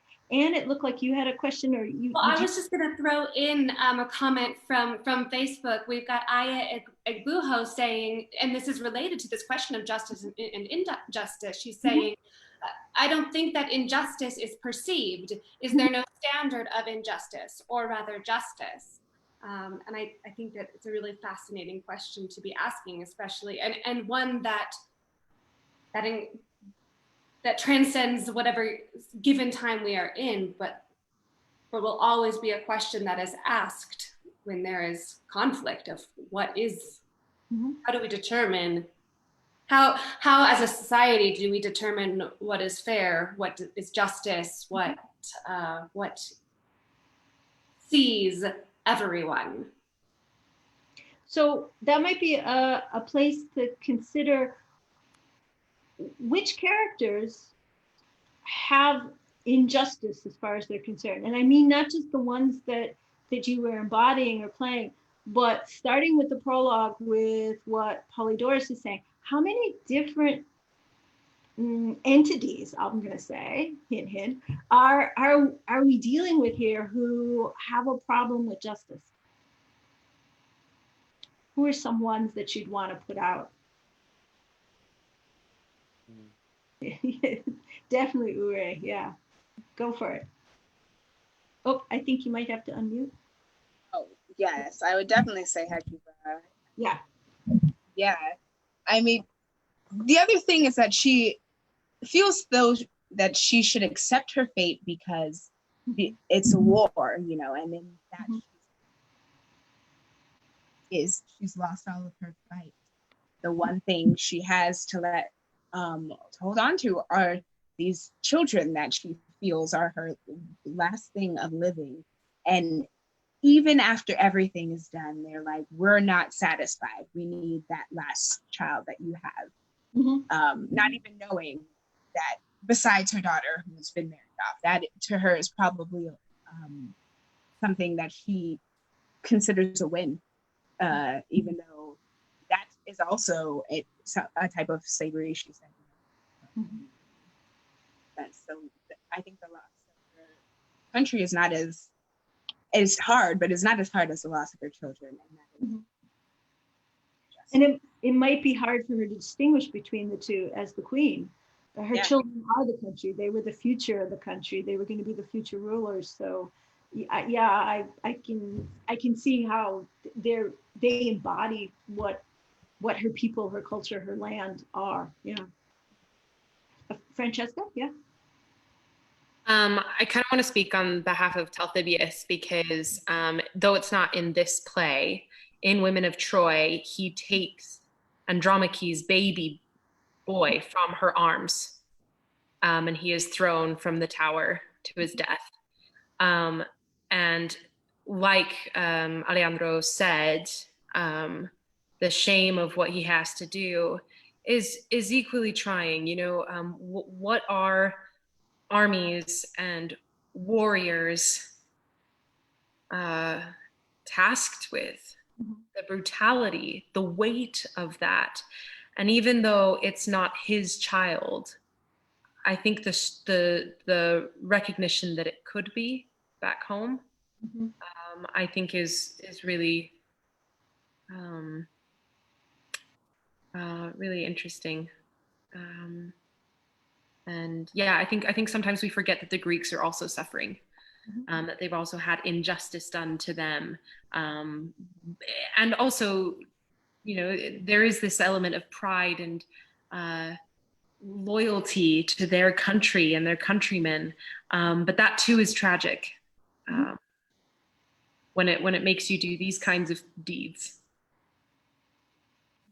And he's the one who has to come and tell Hecuba about the death of her daughter and that she can have the body for burial. And I find that interesting that, as I say, he gets that assignment as opposed to, for example, why hasn't Odysseus come back and told her, nope, he came and collected her, but he's not going to come back. He's busy doing something else. It's beneath him, whatever his reasoning is, he's not the one, right? The character who has come back. And Agamemnon doesn't show up till later. So that's not either his business or, again, his responsibility. So I think it's interesting that it's Talthybius's character who is stuck, right, with that particular mission. You might say the hardest of the conversations with Hecuba, perhaps. I love that question of whether there's a standard of justice or injustice, a kind of an unchanging standard. In the Greek plays, and this play is a great example, so much of the contest over what is justice and what is injustice gets played out rhetorically. People are trying to persuade each other of their own ideas of what's justice and what is and what is injustice. And I'm thinking out loud here, so I don't know how far I would stand behind this, but is it reasonable to say justice is what you can persuade others to accept is just, and injustice is what you can persuade others to accept as injustice? In other words, it's a rhetorical field of battle in how we get individuals and how we get entire cultures to say, this is just, this is not just, this is acceptable, this is not acceptable. To build off of that, Talthybius, I think one of the interesting things he's doing when he's talking to Hecuba is he's trying to show Hecuba that your daughter died with grace, with honor, and so justice gets tied into this idea of honor and falling. There's that line where literally it says she fell with grace, right? Or she had decency. And so again, going back to what Peter's saying, yeah, it gets tied into this. And I like how Talthybius right at the end kind of twists that a little bit, because he says, you are the luckiest mother because you had a daughter with such grace, with such pride and such honor and dignity, and even in the face of death was able to hold on to that. But also you've suffered this atrocity, so what is that worth at all? And I really like how he puts that into question of, is honor even worth anything if you're still the unluckiest mother that I've ever seen? And you're both bringing up two themes that were obsessions, I would say, of Athenian democracy. First off, they're an agonistic culture. The episodes are agonistic in this play. An agon means a struggle, a contest. The way that the jury system and the court system in Athens work is essentially like this. All decisions have to be made within a single day. You allot jurors, and they have to hear the case. They have to render a decision. They are basing their decision primarily on two sets of speeches from each of the sides. They don't sequester and discuss amongst themselves. They have to render a decision. Then based on their decision, if they vote that we are in a situation that needs to go to a penalty phase, then they go to the penalty phase. Most famous of this is Socrates, where less people condemned him than actually voted for him to be killed in the penalty phase. So in the penalty phase, his speech, his attempt to persuade people, actually made more of those same jurors, in other words, people who had voted him to not to be condemned on the charge, had voted him not guilty of the charge, they voted for him to face the ultimate penalty of execution by the state. So there's that. But at the same time, this is a culture asking about what is honor and what can you call the happy life? I mean, I think most famously embodied in anecdotes from Solon, the lawgivers, who's at the very origins of their creation of their democratic system, with this conversations he supposedly has with foreign rulers, asking who can call no man happy until they're dead, that you need to see the whole arc of a life to see and judge whether, for example, that person has achieved justice, whether that person has had an honorable life, or whether the gods have let that person fall, let them gain height, but so they can just drop them even further, which is an idea that it runs in this culture of being concerned about that the gods will deliberately let you prosper for over a period of time just so that you can have a more tragic punishment in the end, and that they can delay the punishment for the best possible moment. So when we're thinking about people who are looking for justice, I think it's interesting the play begins with Polydorus essentially saying he wants some justice. Ultimately, Polydorus wants a good burial. He wants his mother to know of his death and presumably take some action. But he is also the person who delivers us with this message that there's a ghost, another ghost besides him in this play, that there's the ghost of Achilles, who somehow feels he didn't get some kind of justice out of his fellow comrades in arms, and therefore is demanding this human sacrifice, which in no way is a normal thing amongst Greek peoples. You give animals if you're going to have a blood offering, not human beings. And the point is, he's becalmed the wind so the fleet can't sail, so he can get this sacrifice, so that persuasion can be achieved, which is only achieved through Odysseus intervening, because apparently there was a split amongst the Greeks. And yet, Polyxena, Marley, your character will choose to take her death so that you can die free. And the play's not over with yet because the winds don't blow. So I guess my question is, I thought Polyxena's death was supposed to somehow bring some justice for Achilles. Why are these winds not blowing? What is going on? Who's controlling the dealing out of justice, or what kind of reasons are behind this interesting course of events. Yeah, Claire. I was struck by what you mentioned in terms of how it starts and the human sacrifice, which makes me think of how the play ends. And they mentioned that Clytemnestra is going to murder Agamemnon and Cassandra, and she's murdering him because he sacrificed his own daughter so that they could have winds to get to Troy. And so I'm fascinated by the sense that the human sacrifice that worked in the beginning is now no longer working. And so who gets the justice, exactly like as you said. And it makes me wonder, so Agamemnon is shown in this particular play as like, he loves Cassandra and he's a very like stuffed, devout gentleman. It's the first time I've ever kind of liked Agamemnon. And so it's interesting to think that he's going back to his justice. So almost are the winds not blowing because the gods somehow don't want him to go home to his wife who will then murder him? Like, is there some kind of other, are they expanding Odysseus' suffering before he can get back on his Odyssey? And so I think there's some really interesting ways in which the layers of various Greek stories are coming into this particular piece. Definitely, Euripides is definitely having fun, I think, intertexting with all these different traditions. And of course it is when Karl's Agamemnon finally showed some emotion, when Polymestor, as sort of your, Issa, the way you did it was like your final jab at this man who clearly isn't going to give you the justice you wanted, is to warn him to realize, this classic example of when you are blind, you finally see, and you realize that those prophecies you heard, how they're going to play out amongst the characters. And that's going to be your final word, at least, to give them this fate that they're going to, or that has been prophesied for them. But it's interesting that it takes, that when we are given this opportunity. I mean, Karl, Agamemnon, you said that, well, since the winds have been blown, I will sit now in judgment on your case. And I was wondering, Hecuba, were you feeling that this was for you?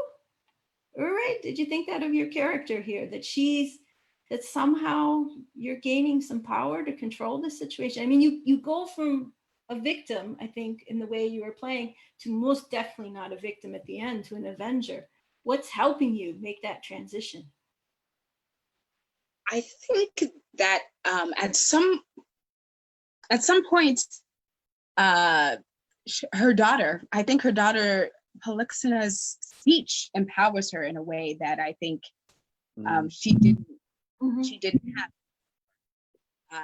As much as she was holding on to her children being her Troy, which Troy is gone, but still that being something in her heart, something for her not to take her own life. And then when they take her life, her children who are her life from her, she realizes that there is nothing left but the courage that her children gave her once again. And to honor that courage, I think she thinks that this revenge is the only thing that she can leave on this earth. To honor her children, to honor her legacy that might be gone, but in a way, I feel like she is also doing a just thing for women everywhere, because what is happening, what will happen, continue. I think she's thinking, like, if they could do this to a child of a fallen queen, what's to stop them to do this to anyone who they think is nothing? She says over and over again, "I'm not like a women here," things like that.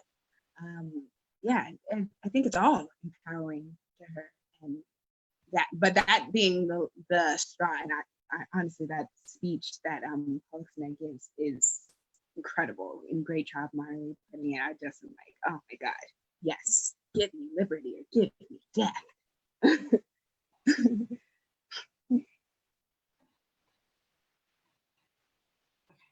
Yeah, you played it so beautifully, Ure. I mean, I love the scene that we had together too, because it made me be a good actor, because as a human being, I was like, wait a second. Not to like you either, but I like you. She's so powerful. She's so right. And like, and of course Odysseus is having none of it. But I think what you just said is so meaningful in relationship to why this play is still powerful and still speaks to us. It's in so many ways, it raises that question of who gets seen, who gets heard, who counts as someone. Why do we still see somebody in our world, in our community as nothing, or that we don't hear them and that we don't take their concerns into account? Who gets justice? Obviously, we're grappling right now with these questions in this country in powerful ways. It's a never-ending story. You hope that our arc bends towards justice, but this play from thousands of years ago seems like chillingly speaking to the struggles that we still have. I definitely agree, especially when I think about Hecuba. Such a powerful character because it's all about timing as well. Like everything has just aligned. You know, the winds aren't blowing. And, you know, Agamemnon says it. If we did have wind, like I wouldn't, you know, there's no way I'm allowing this. And she seizes this. She seizes the moment, just takes the opportunity, you know, and just decides to go with it. And I think in terms of relevance to what's happening now, you know, it's a perfect storm. You know, COVID has gotten us sheltering in place and has just awoken so many different things. Everybody can see racial injustice, police brutality in front of us. If you are sleeping, you're awake, right? What are you, and with what we're doing here, creating theater, all of a sudden, it's just like, wait a second. If we think about what you did, Noelia, you have people here from different parts of the United States. This does not happen. I would never have met all of you if we were just going along mostly with our lives and moving on. And we are now forced to seize this moment and create art and be a part of the movement, because don't get it twisted. This is a moment that we're having now that is a part of the larger movement. It's not just some Greek play. You know, some people will be like, oh, you're doing a Greek play, you know, last week you were doing, you know, Black Lives Matter. No, this is still Black Lives Matter. Amen. You know, this is still very much in that. It is not lost on me that Hecuba is being played tonight by who she's being played by. And, you know, so and how we all have a part in this and what we all look like, which a lot of people just sometimes, and I think no, we have to just forget that. We must see each other. We must see each other on the screen and look at the different shades and look at where we're coming from. Because as you so wonderfully said the other night in rehearsal, Laura, Greek society was made up of so many people. All these coastal cities and places had diverse ethnicity, which I think history has just made completely invisible. And we see what happens when we are made invisible. Hecuba is gonna get her women together and tear the place down. so I think, yeah. Yes.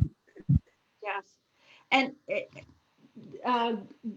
it was something that Greek culture from at least, let's say, the 8th century BC is arguing back and forth across the Aegean, but eventually around the entire Mediterranean, from the Straits of Gibraltar down into Egypt, you have circling that whole entire sea, Greek-speaking peoples who are each of them redefining what does it mean to be Greek for their place and for their time.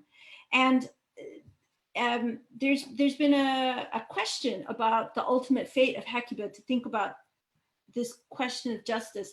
And Polymestor, Issa's character, gave us again a prediction from Dionysus that there's going to be a metamorphosis. You're going to become a dog.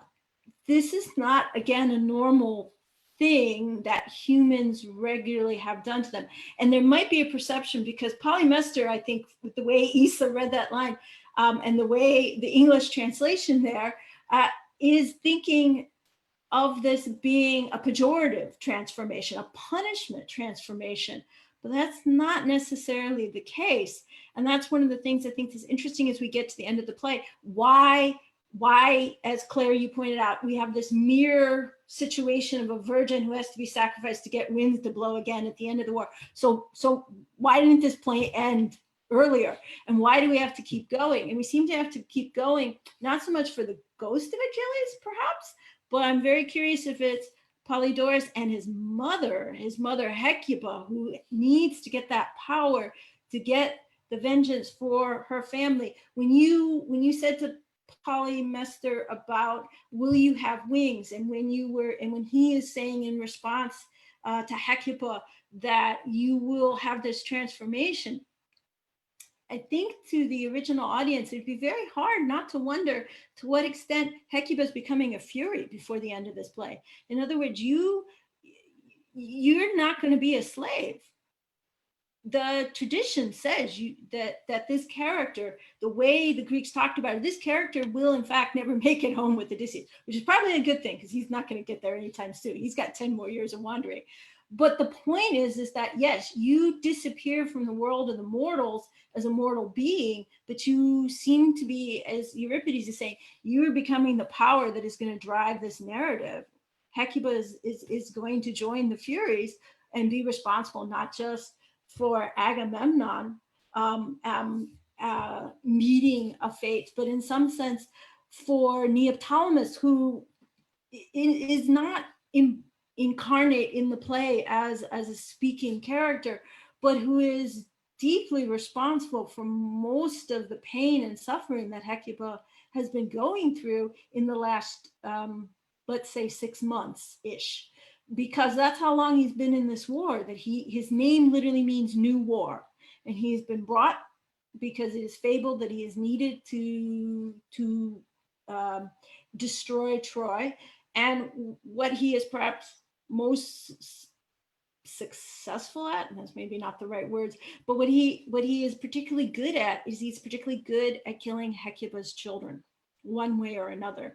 And according to some traditions, not Talthybius who gets to kill Astyanax, but that he himself will be responsible for killing Hector and Andromache's son, so Hecuba's grandson. So not only is he wiping out sons and daughters of Hecuba, but he's also wiping out Hecuba's last remaining heir, that most forward future of your line in your grandson, Hector's son and Andromache's son. And you will ensure that he will not have a good homecoming either, perhaps, too. So it's interesting that I find it very hard not to think that that's something an audience can hear in the way this play is presenting. Polymestor may think that this prophecy is saying something that is a punishment for you, but I'm not certain this is a punishment. You're getting the opportunity for your soul to go into a new body, which there are traditions about that. There's metempsychosis, that it doesn't have to be another human body, and that it might be a body that enables you to not just have a power of a mortal ghost, but it seems a greater power than that, that some kind of immortal being of vengeance is in the process of being created through the play. So I wonder. We have a few comments that I'd like to read. One was from Jamie Egolf. The gods never really were. They represent archetypes. Thus, they are still relevant. We contemporary people still have the gods within us as archetypes. We still have within us a Hecuba, heroic Odysseus, and Agamemnon, and the tendency to sacrifice one another. And we also have a comment from Aya Egbuho. I agree with Claire, very insightful points. I was thinking the exact same thing. I do think that it was a bit unrealistic of Hecuba to expect any of her family to make it out alive when Troy had fallen. I think the grief turns into anger, which then turns into fuel for avenging. So thank you for your comments. I was wondering, we have some folks also joining us here on our discussion. If you had a particular line that resonated with you or a question about something you heard tonight in the play. I know Ron Antweiler has a question, so I'm putting him on the spot. It's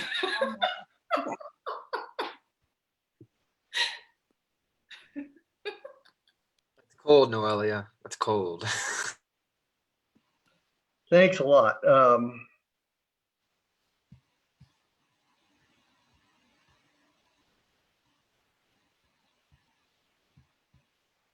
Wait, you muted yourself. Oh, yeah. When I was asking my question about the ultimate fate of Hecuba, I was not asking for what the play said, because I could hear and understand that. I was asking what was the Greek tradition? What did the Greeks think? Not what did Euripides say, but what was it that in this grand context of the Trojan War, what did your common ordinary intelligent Greek person living in Athens in 500 or 400 BC, what did they understand had been the fate of Hecuba? I think, well, one thing is it's really hard to know what they thought, because they usually didn't write the things that have survived for us. So we have texts that are primarily by elite males from that society, and we have inscriptional evidence, but that evidence usually isn't directed to this question. I can say that when Euripides is saying that there will be a metamorphosis into a dog, that is a story that's heard repeatedly. His twist may be that she's becoming a fury. So I would say what the audience may have understood going in to see the play was that this character won't have to worry about living out enslavement, because she will have this metamorphosis, that she will become this animal after somehow becoming separated from the Greek fleet. I also had another question about the context of the play. When did Euripides write this play, and what exactly was going on in Greece about the time the play was being performed? We don't know the exact date of this play. We know a few, and we use those, and we know their dates based on the records survive for whether or not they won first, second, or third prize in the competition at the City Dionysia in Athens, which is held, it's held between around March, I'll say, around that opening of the sailing season for the Athenians. And some of those records survive, and that dates some of the plays. The record for this play does not survive. Our conventional wisdom right now is to say it's around 424 BCE, but we could be off up and down, I'd say, the decade of the 20s BCE. So from like 430 to 420, somewhere in there, this play likely falls. So if you're looking at Athens at that time, we're in what's called the first phase of the Peloponnesian War.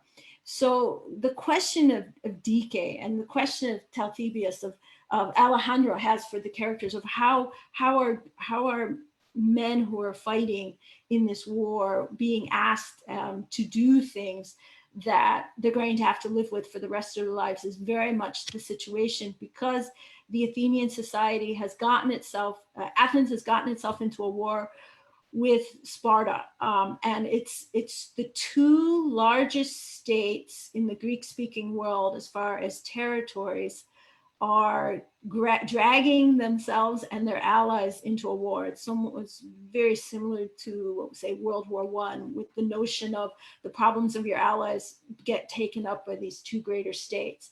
And we're in that first 10-year phase of the war, where initially the policy decisions by the leaders are, let's do what are our strengths.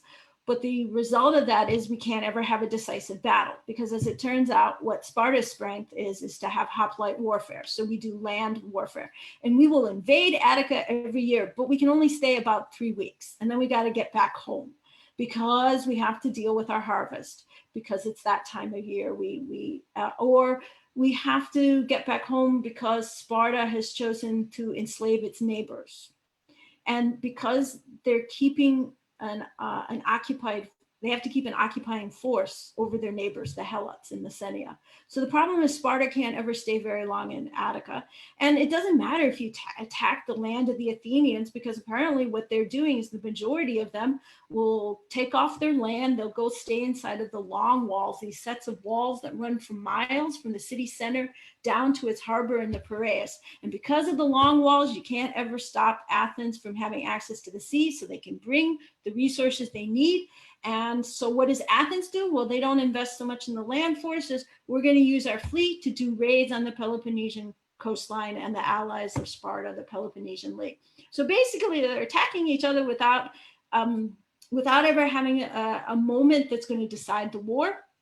I'm not saying they're not causing damage and death, but it's such that it's not enough to ever stop the war. And this goes on until a plague happens, which kills approximately 1/3 to 2/3 of the Athenian population.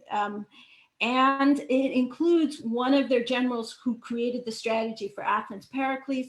And then that gives rise to Cleon, a man who is rising on this other conversation we had about speech and agonistic speech and the ability to persuade, even if you can persuade, but your persuasion may not be true, what you're talking about, but you have the better rhetorical argument.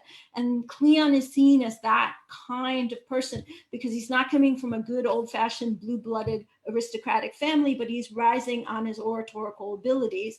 And he persuades the Athenians to have a more hawkish war policy. And so if this play really was produced, say, in 424 BCE in March, it was submitted for judgment about 9 to 10 months before the production for the Athenian officials to choose it as one of the plays that was going to be entered. So in other words, it might have been written maybe in 425 BC at the earliest. And so if you're looking at what's happening in the middle of that decade, we're going back and forth between major and Gamage. But one of the things that is playing out is that in 425, Athens has had this incredible victory where Athens captured 300 Spartans on the island of Sphacteria down by Pylos. And that just shouldn't happen, that she captured 300 of the actual hoplites of the Spartans. And you have them as POWs, Athenians.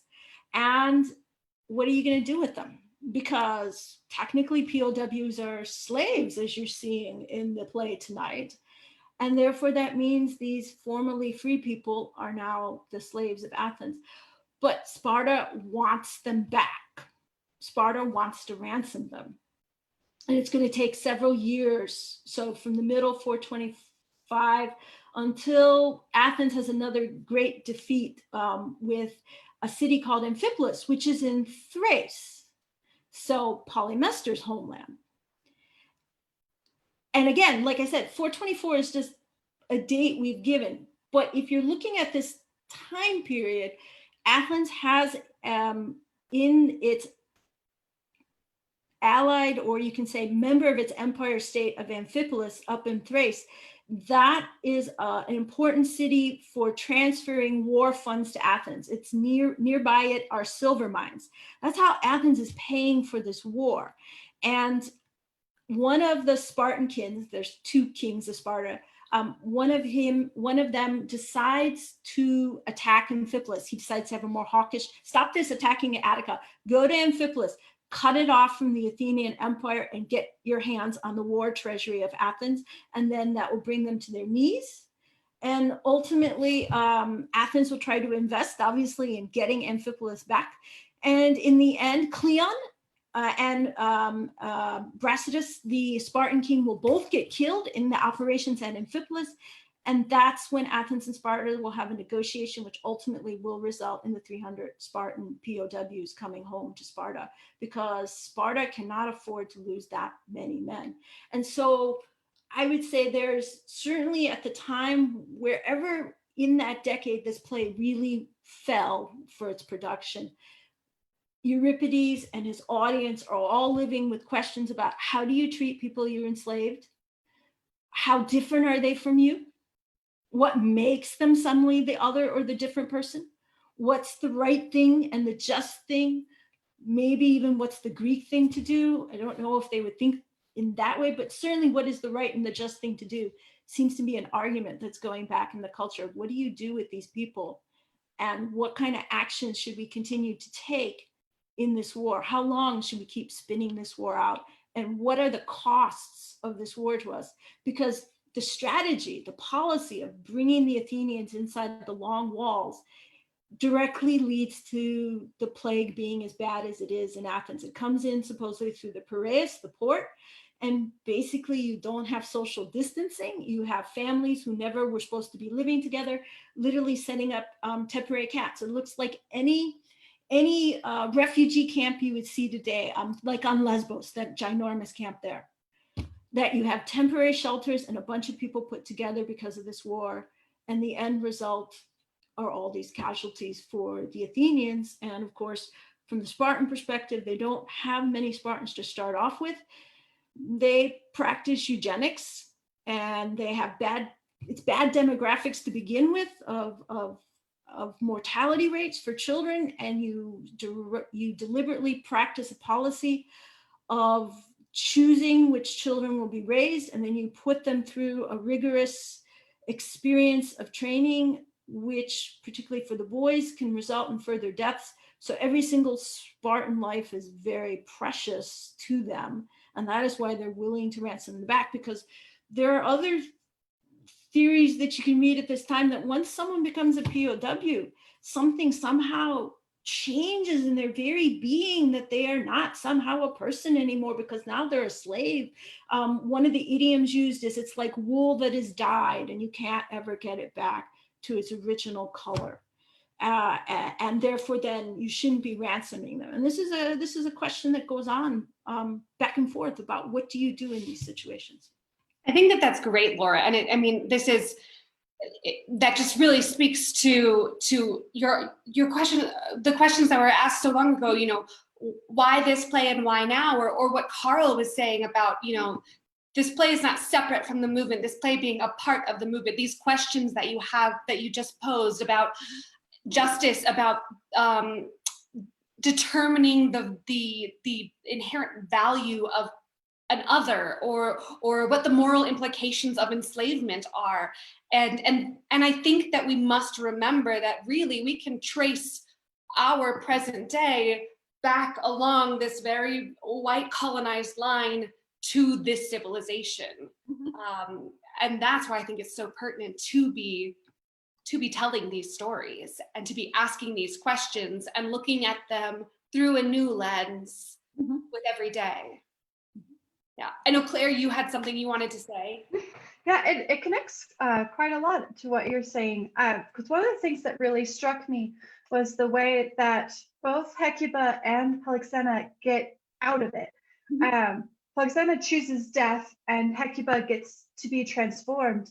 And yet Euripides has given us 12, I think, women who represent all of the women of Troy who don't get that choice.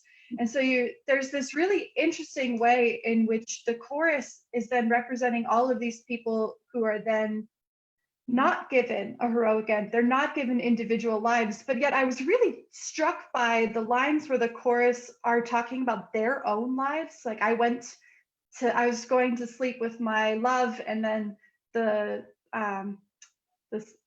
drums came and he died. And so I was really curious for Francesca, as someone embodying multiple people and thinking about the role of the women who don't get individual stories and who become the nameless faces of those whose lives are destroyed. How do you see the role of the chorus playing both in this piece particularly, as well as within the larger society of today's context?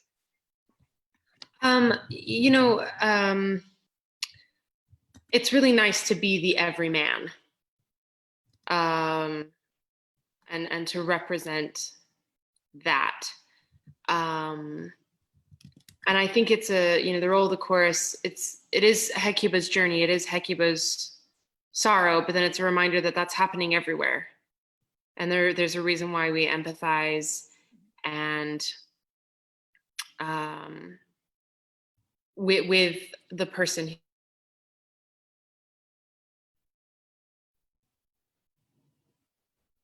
Also an important reminder that we are all people and that we're all capable of empathy, and that should be really respected, and the ability to empathize or show pity or respect, with Odysseus as well. Not Odysseus, I apologize, I misspoke, Agamemnon. He does in the end do right. I think I think they're just the course is just such a gentle reminder that it's every person has gone through this, and the universality of all emotions. We are all human after all. I don't know if that totally answers your question, but I loved what you were doing with the chorus in so many ways, Francesca. It was great. And I would love to ask you about the music and just how you tackled it, where that music comes from. I'll just leave it at that. So I had the privilege of working with Theasos Theater Company, and they actually worked with some researchers a couple years ago, one of which was researching ancient Greek instruments. And so he built them and composed songs, and then we sang in ancient Greek, which is not easy, but the words are beautiful. They sound delightful. And I kind of got a sense for the musicality there. We also did Women of Troy in ancient Greek land. So we were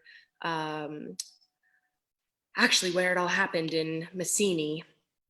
And there's something really interesting about being outside and wailing or speaking in these tones. And I think that the main thing is the wailing. And I think that really kind of lifts what could be perceived as maybe a simple tune or melody, and takes it somewhere much deeper in the voice, certainly. And then I think it also resonates more. And if you think about the amphitheater as well, where it would have had to carry so far, and that sound really goes forward. The music is really beautifully written here, very lovely and composed beautifully. I took one of the songs down an octave because I just felt it was getting a bit, what I told Noelia, I was like, I think it's a bit pretty. Like, I don't think it's really like harrowing in my voice. So I just kind of was like, I'll take it down.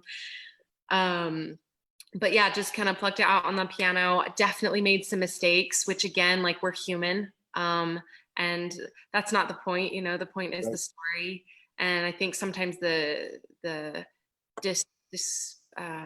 what's the word I'm looking for? Not discordance. Is that what I'm looking for? Someone else musical? Discordance, yeah. Dissonance. Dissonance. Yes.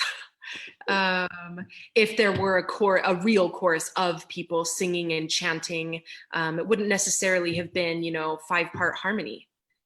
No, you think that it's like that collective of so many power. There's vibration that is created there, that is emanated there, and I mean, yeah.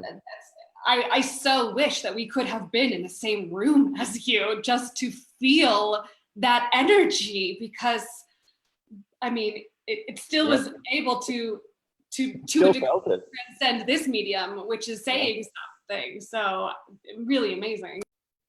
And I think the dissonance is really powerful, partly because of the journey that the chorus is going on, right? Experiencing horrors, processing horrors, and you captured that beautifully, Francesca. This is not a chorus that has everything figured out. This is a chorus who is an experiencing, struggling character.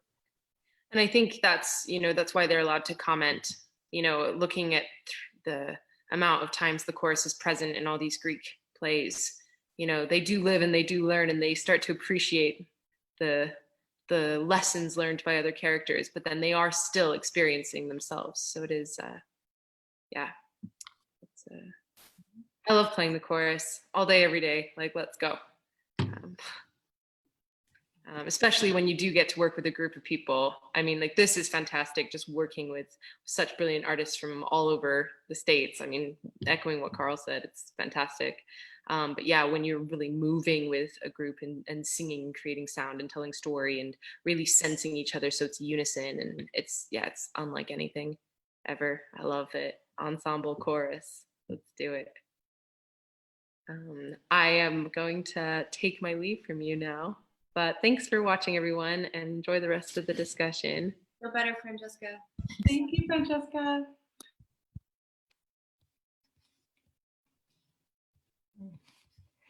Noelia, I was wondering,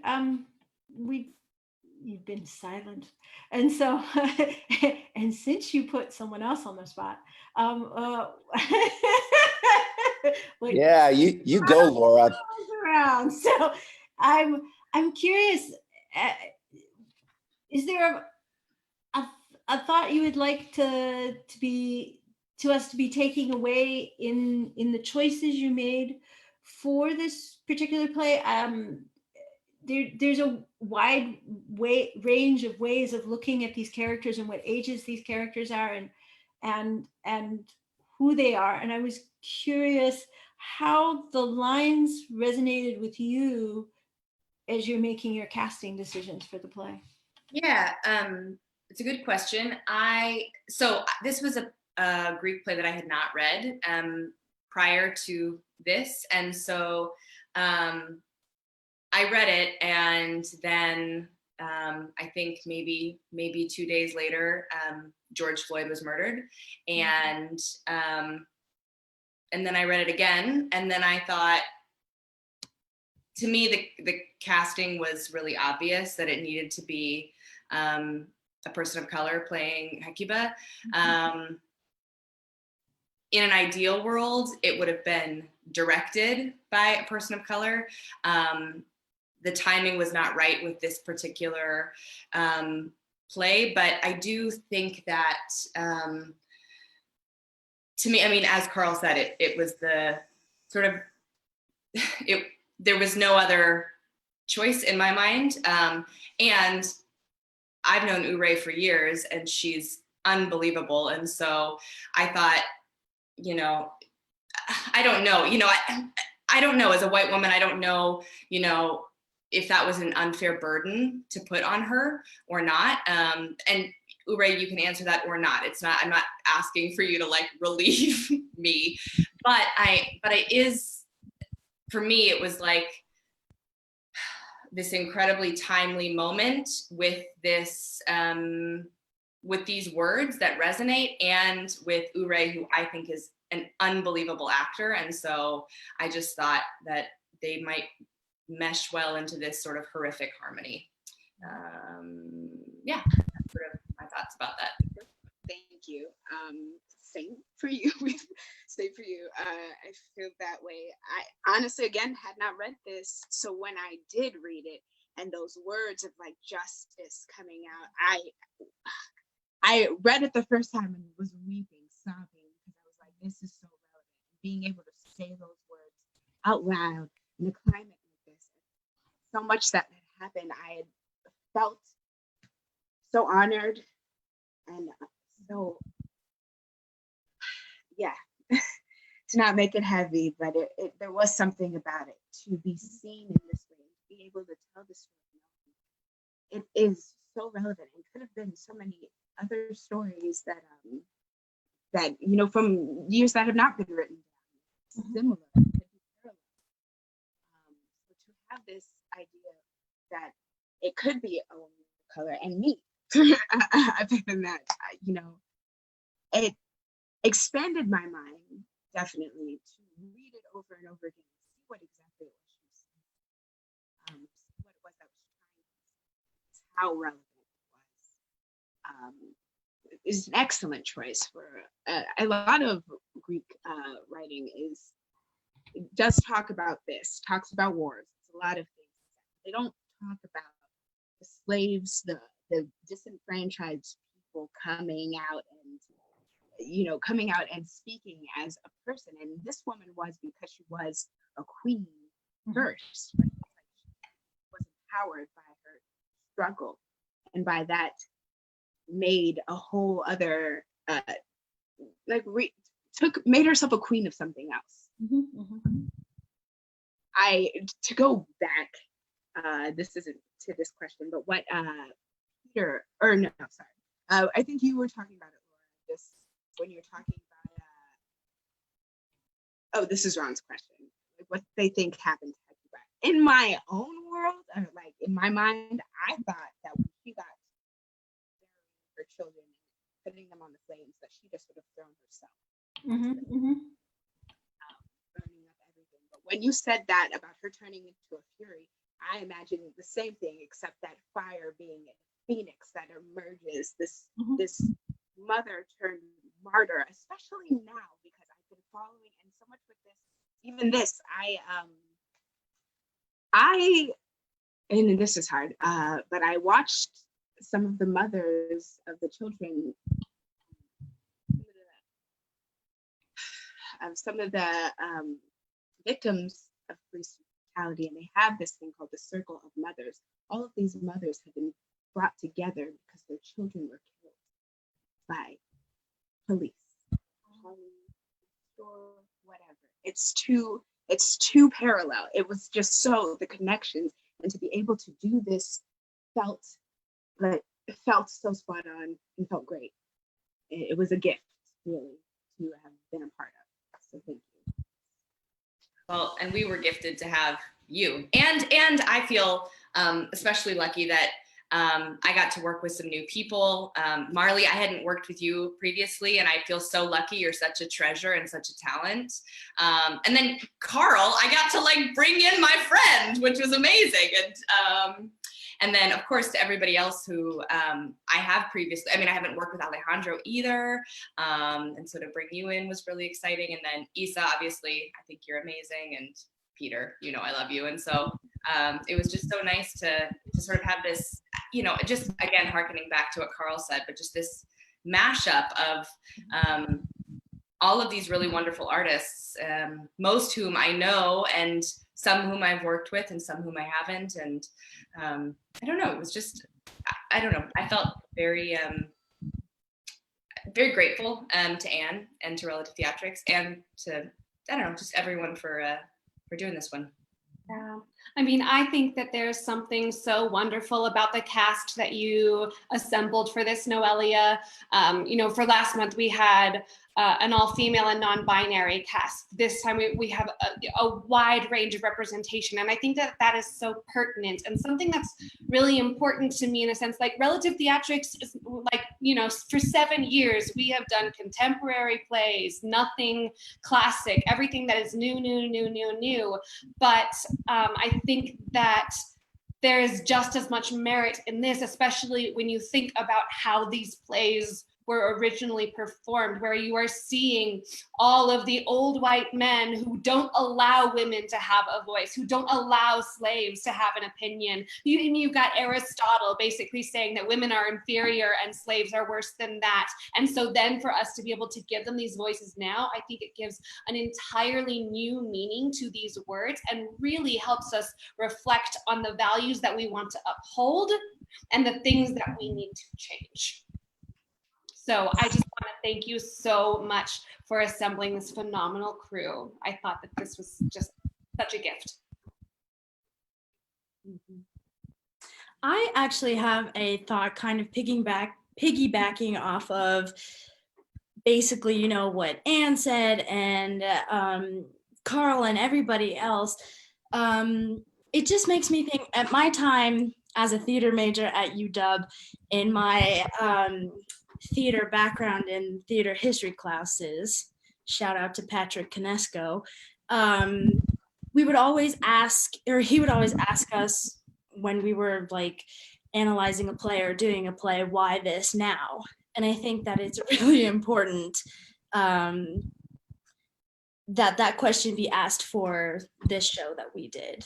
And, you know, everything that pretty much everybody has said about it, I think is really important that this is relevant. And it's kind of weird and also sad to me at the same time that this is relevant. And going back to what Francesca said much earlier, like politics, there's always that pattern that's always going to be relevant. And my thought really is like, what is it going to take for the message to, really sink in, and like how many times are we going to have to do Hecuba to get the message to sink in about, hell hath no fury like a woman's scorn? Or how many times are we going to have to produce and see No Child to get the message to sink in that there is something seriously wrong and unfair about the way that this country approaches inner city public schooling? And I just think that the pattern is so strong and relevant, and it's powerful. But I think that it starts with things like this and having discussions. I think that it is, and I don't know. I'm a white person, so my perspective is biased and skewed. But it is my great sense that it is much more of the responsibility of white people to be doing the work than it is to people of color who are living it and dealing with it day to day. And yes, it is our responsibility to listen to people of color when they tell us that something is wrong and that something needs to change. But then it is our responsibility to do the work and to make the changes and to have the discussions. And until we can, I don't know. And I just think that we do that by just doing it. I don't know. I mean, I wish I could shake a magic ball and make it better, but I mean, I don't know. Ex machina moment right now. What? I said we need a Deus ex machina moment right now. I totally agree. I think the key is education, and that's what's so great about theater is that it's such a vessel for education, outside of like academic theater and that sort of like world that we lived in, one that I'm very familiar with because that's like all my experience. But even when you get up into professional theater and community theater and all of that stuff, it is such a strong vessel for education. And I've been thinking about this a lot lately. Everybody has been talking about, what I asked, like, what's it going to take? Like all of these different laws that need to come forward to create concrete change and having these discussions. And I think that the performing arts is the biggest way to start this conversation because everybody goes to see that movie. There are a lot of people who go see that play, watch this thing on YouTube. Like it is so, what we do is so important and so powerful. And my biggest hope is that for this industry that we start to really push those boundaries and start having those difficult conversations like this. Now, this is a difficult conversation to have, but it's an important conversation to have. And that people really, that the performing arts are the ones that can really move that forward and be that introduction to let's talk about this instead of kind of like walking on eggshells or playing this game or trying to get this Oscar recognition because we just don't have time for that anymore, and so that's kind of what's been on my brain lately with the performing arts. Thank you so much for that. Can I capture that and just have it be on a billboard for Relative Theatrics? Yes. If nothing else, that is so what I believe we should be doing at all of these plays, whether they be virtual or in person. For me, it is always about the discussion that happens after the fact and the engagement and what we can do going forward with these experiences. We've brought on a social justice apprentice, Jaye, who is in the reading tonight. And so a large part of what they will be doing is saying, like, how can we take these experiences and put what we learn, what we discuss, the epiphanies that we have, how can we put these things into practice, into action? Every Friday at Relative Theatrics, we are going to be putting out social justice resources and action discussion prompts, things that you can do to take these experiences and move forward with them. So I just want to thank you, Marley, for pointing that out, and want to let everyone out there know that we are very dedicated to providing an avenue for that. Well, and I was also to go back to Marley's question as well, like what will it take? And that's something that really strikes me about Polyxena's character, and the fact that it's the young woman, it's the young person, the young adult who spurs the change. She's the one who says the hard truth. She says, "I would rather die," which must take immense courage to tell your mother that you would rather have your life taken than to be a slave. And I think for me, it made me stop for a second. It's like, yes, of course, there are always things that are worse than death. And it takes the young adult character to bring that truth. And that makes me think a lot about right now. We're in this really amazing international movement led by the young adults, led by young people. And so there's a way in which her character is so important. It's so essential because she really is representing the change that has to happen. The reason why Hecuba losing all of her children and her grandchildren is like, it's the future. The future is lost. And so Polyxena is the future. And so there's something so interesting about how does the torch get passed on, and how do those who shouldn't have to make up for the mistakes of generations before, how do they spur the change that really needs to happen? Whether they can vote or not, whether they are seen as humans, or are they just like, are they human beings or human becomings, but they get to have that real strength and the push that makes all the other characters and all the other people start to change their minds and to do something about it, and to not just be a bystander to horror, but to actually make the change that has to happen. Yeah, I absolutely agree. And it also makes me think too, like, I feel like we should have learned something by now, with going back to what Karl said, and like I said earlier too, with Francesca talking about politics is always the thing. It's like, I feel like we should have learned something by now, or seen it coming. It was the young people who were pushing things forward, and now everybody's like, what are these young people doing? And it's kind of like, well, they've been doing this for centuries. And so that is something that's also been on my mind too, is like, how have we just been making the same mistakes as a human race, and as like a global society, been making the same mistakes over and over and over again? I just think that is kind of baffling to me, because there are the resources out there, this play being one of them. There's so much to take away, there's so much to learn, and there are all of these warnings in them as well. And so it's kind of just like, how did we not really see this coming? How did we not see Hecuba coming and her revenge?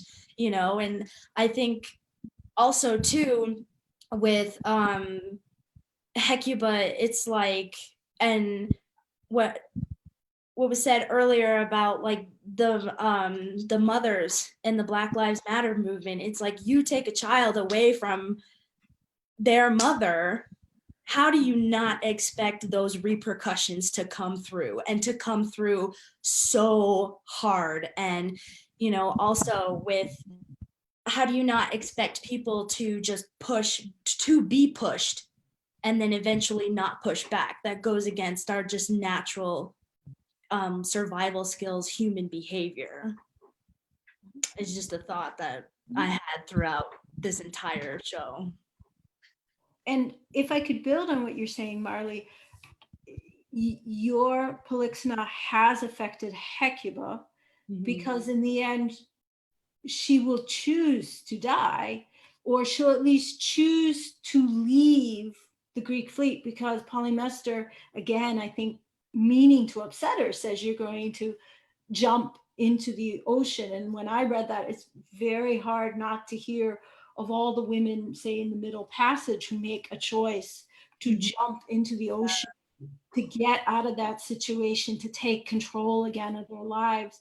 And then Euripides is suggesting, and then she has somewhere else she can go because the dead have powers and become these immortal beings that can affect the lives of the living. And I think in that question of for how long, in some sense, this play is telling us, yes, it's a very hard thing because Euripides was not popular in the voting that happened at these contests.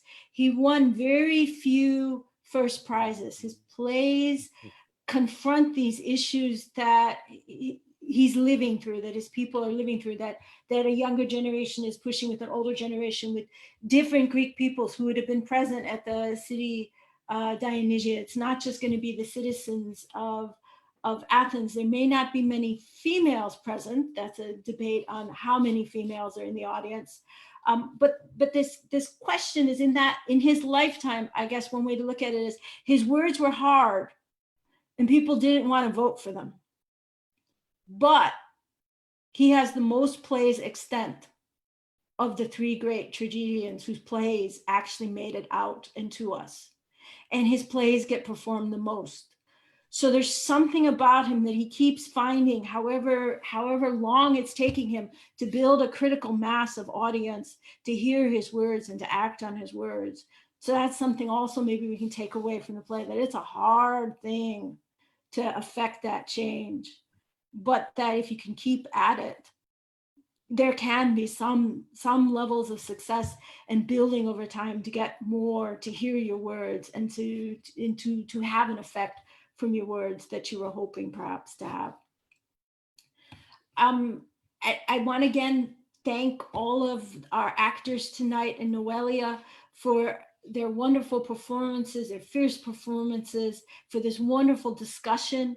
And I want to let you and those who are listening with us to know that if you want to continue these discussions, to see more about the problems that Euripides is confronting in his society and how those words can resonate with us today, come back for the fourth Thursday of July, July 23rd, when Relative Theatrics will be reading Euripides' Alcestis.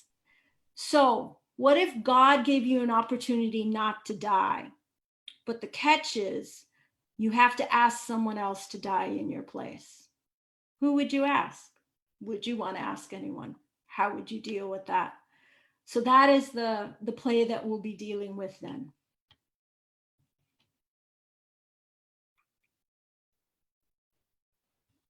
Thanks, everyone.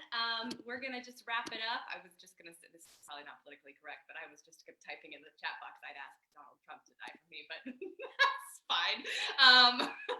Anyway, thank you all so much for joining, and we'll see you next month. Bye, all.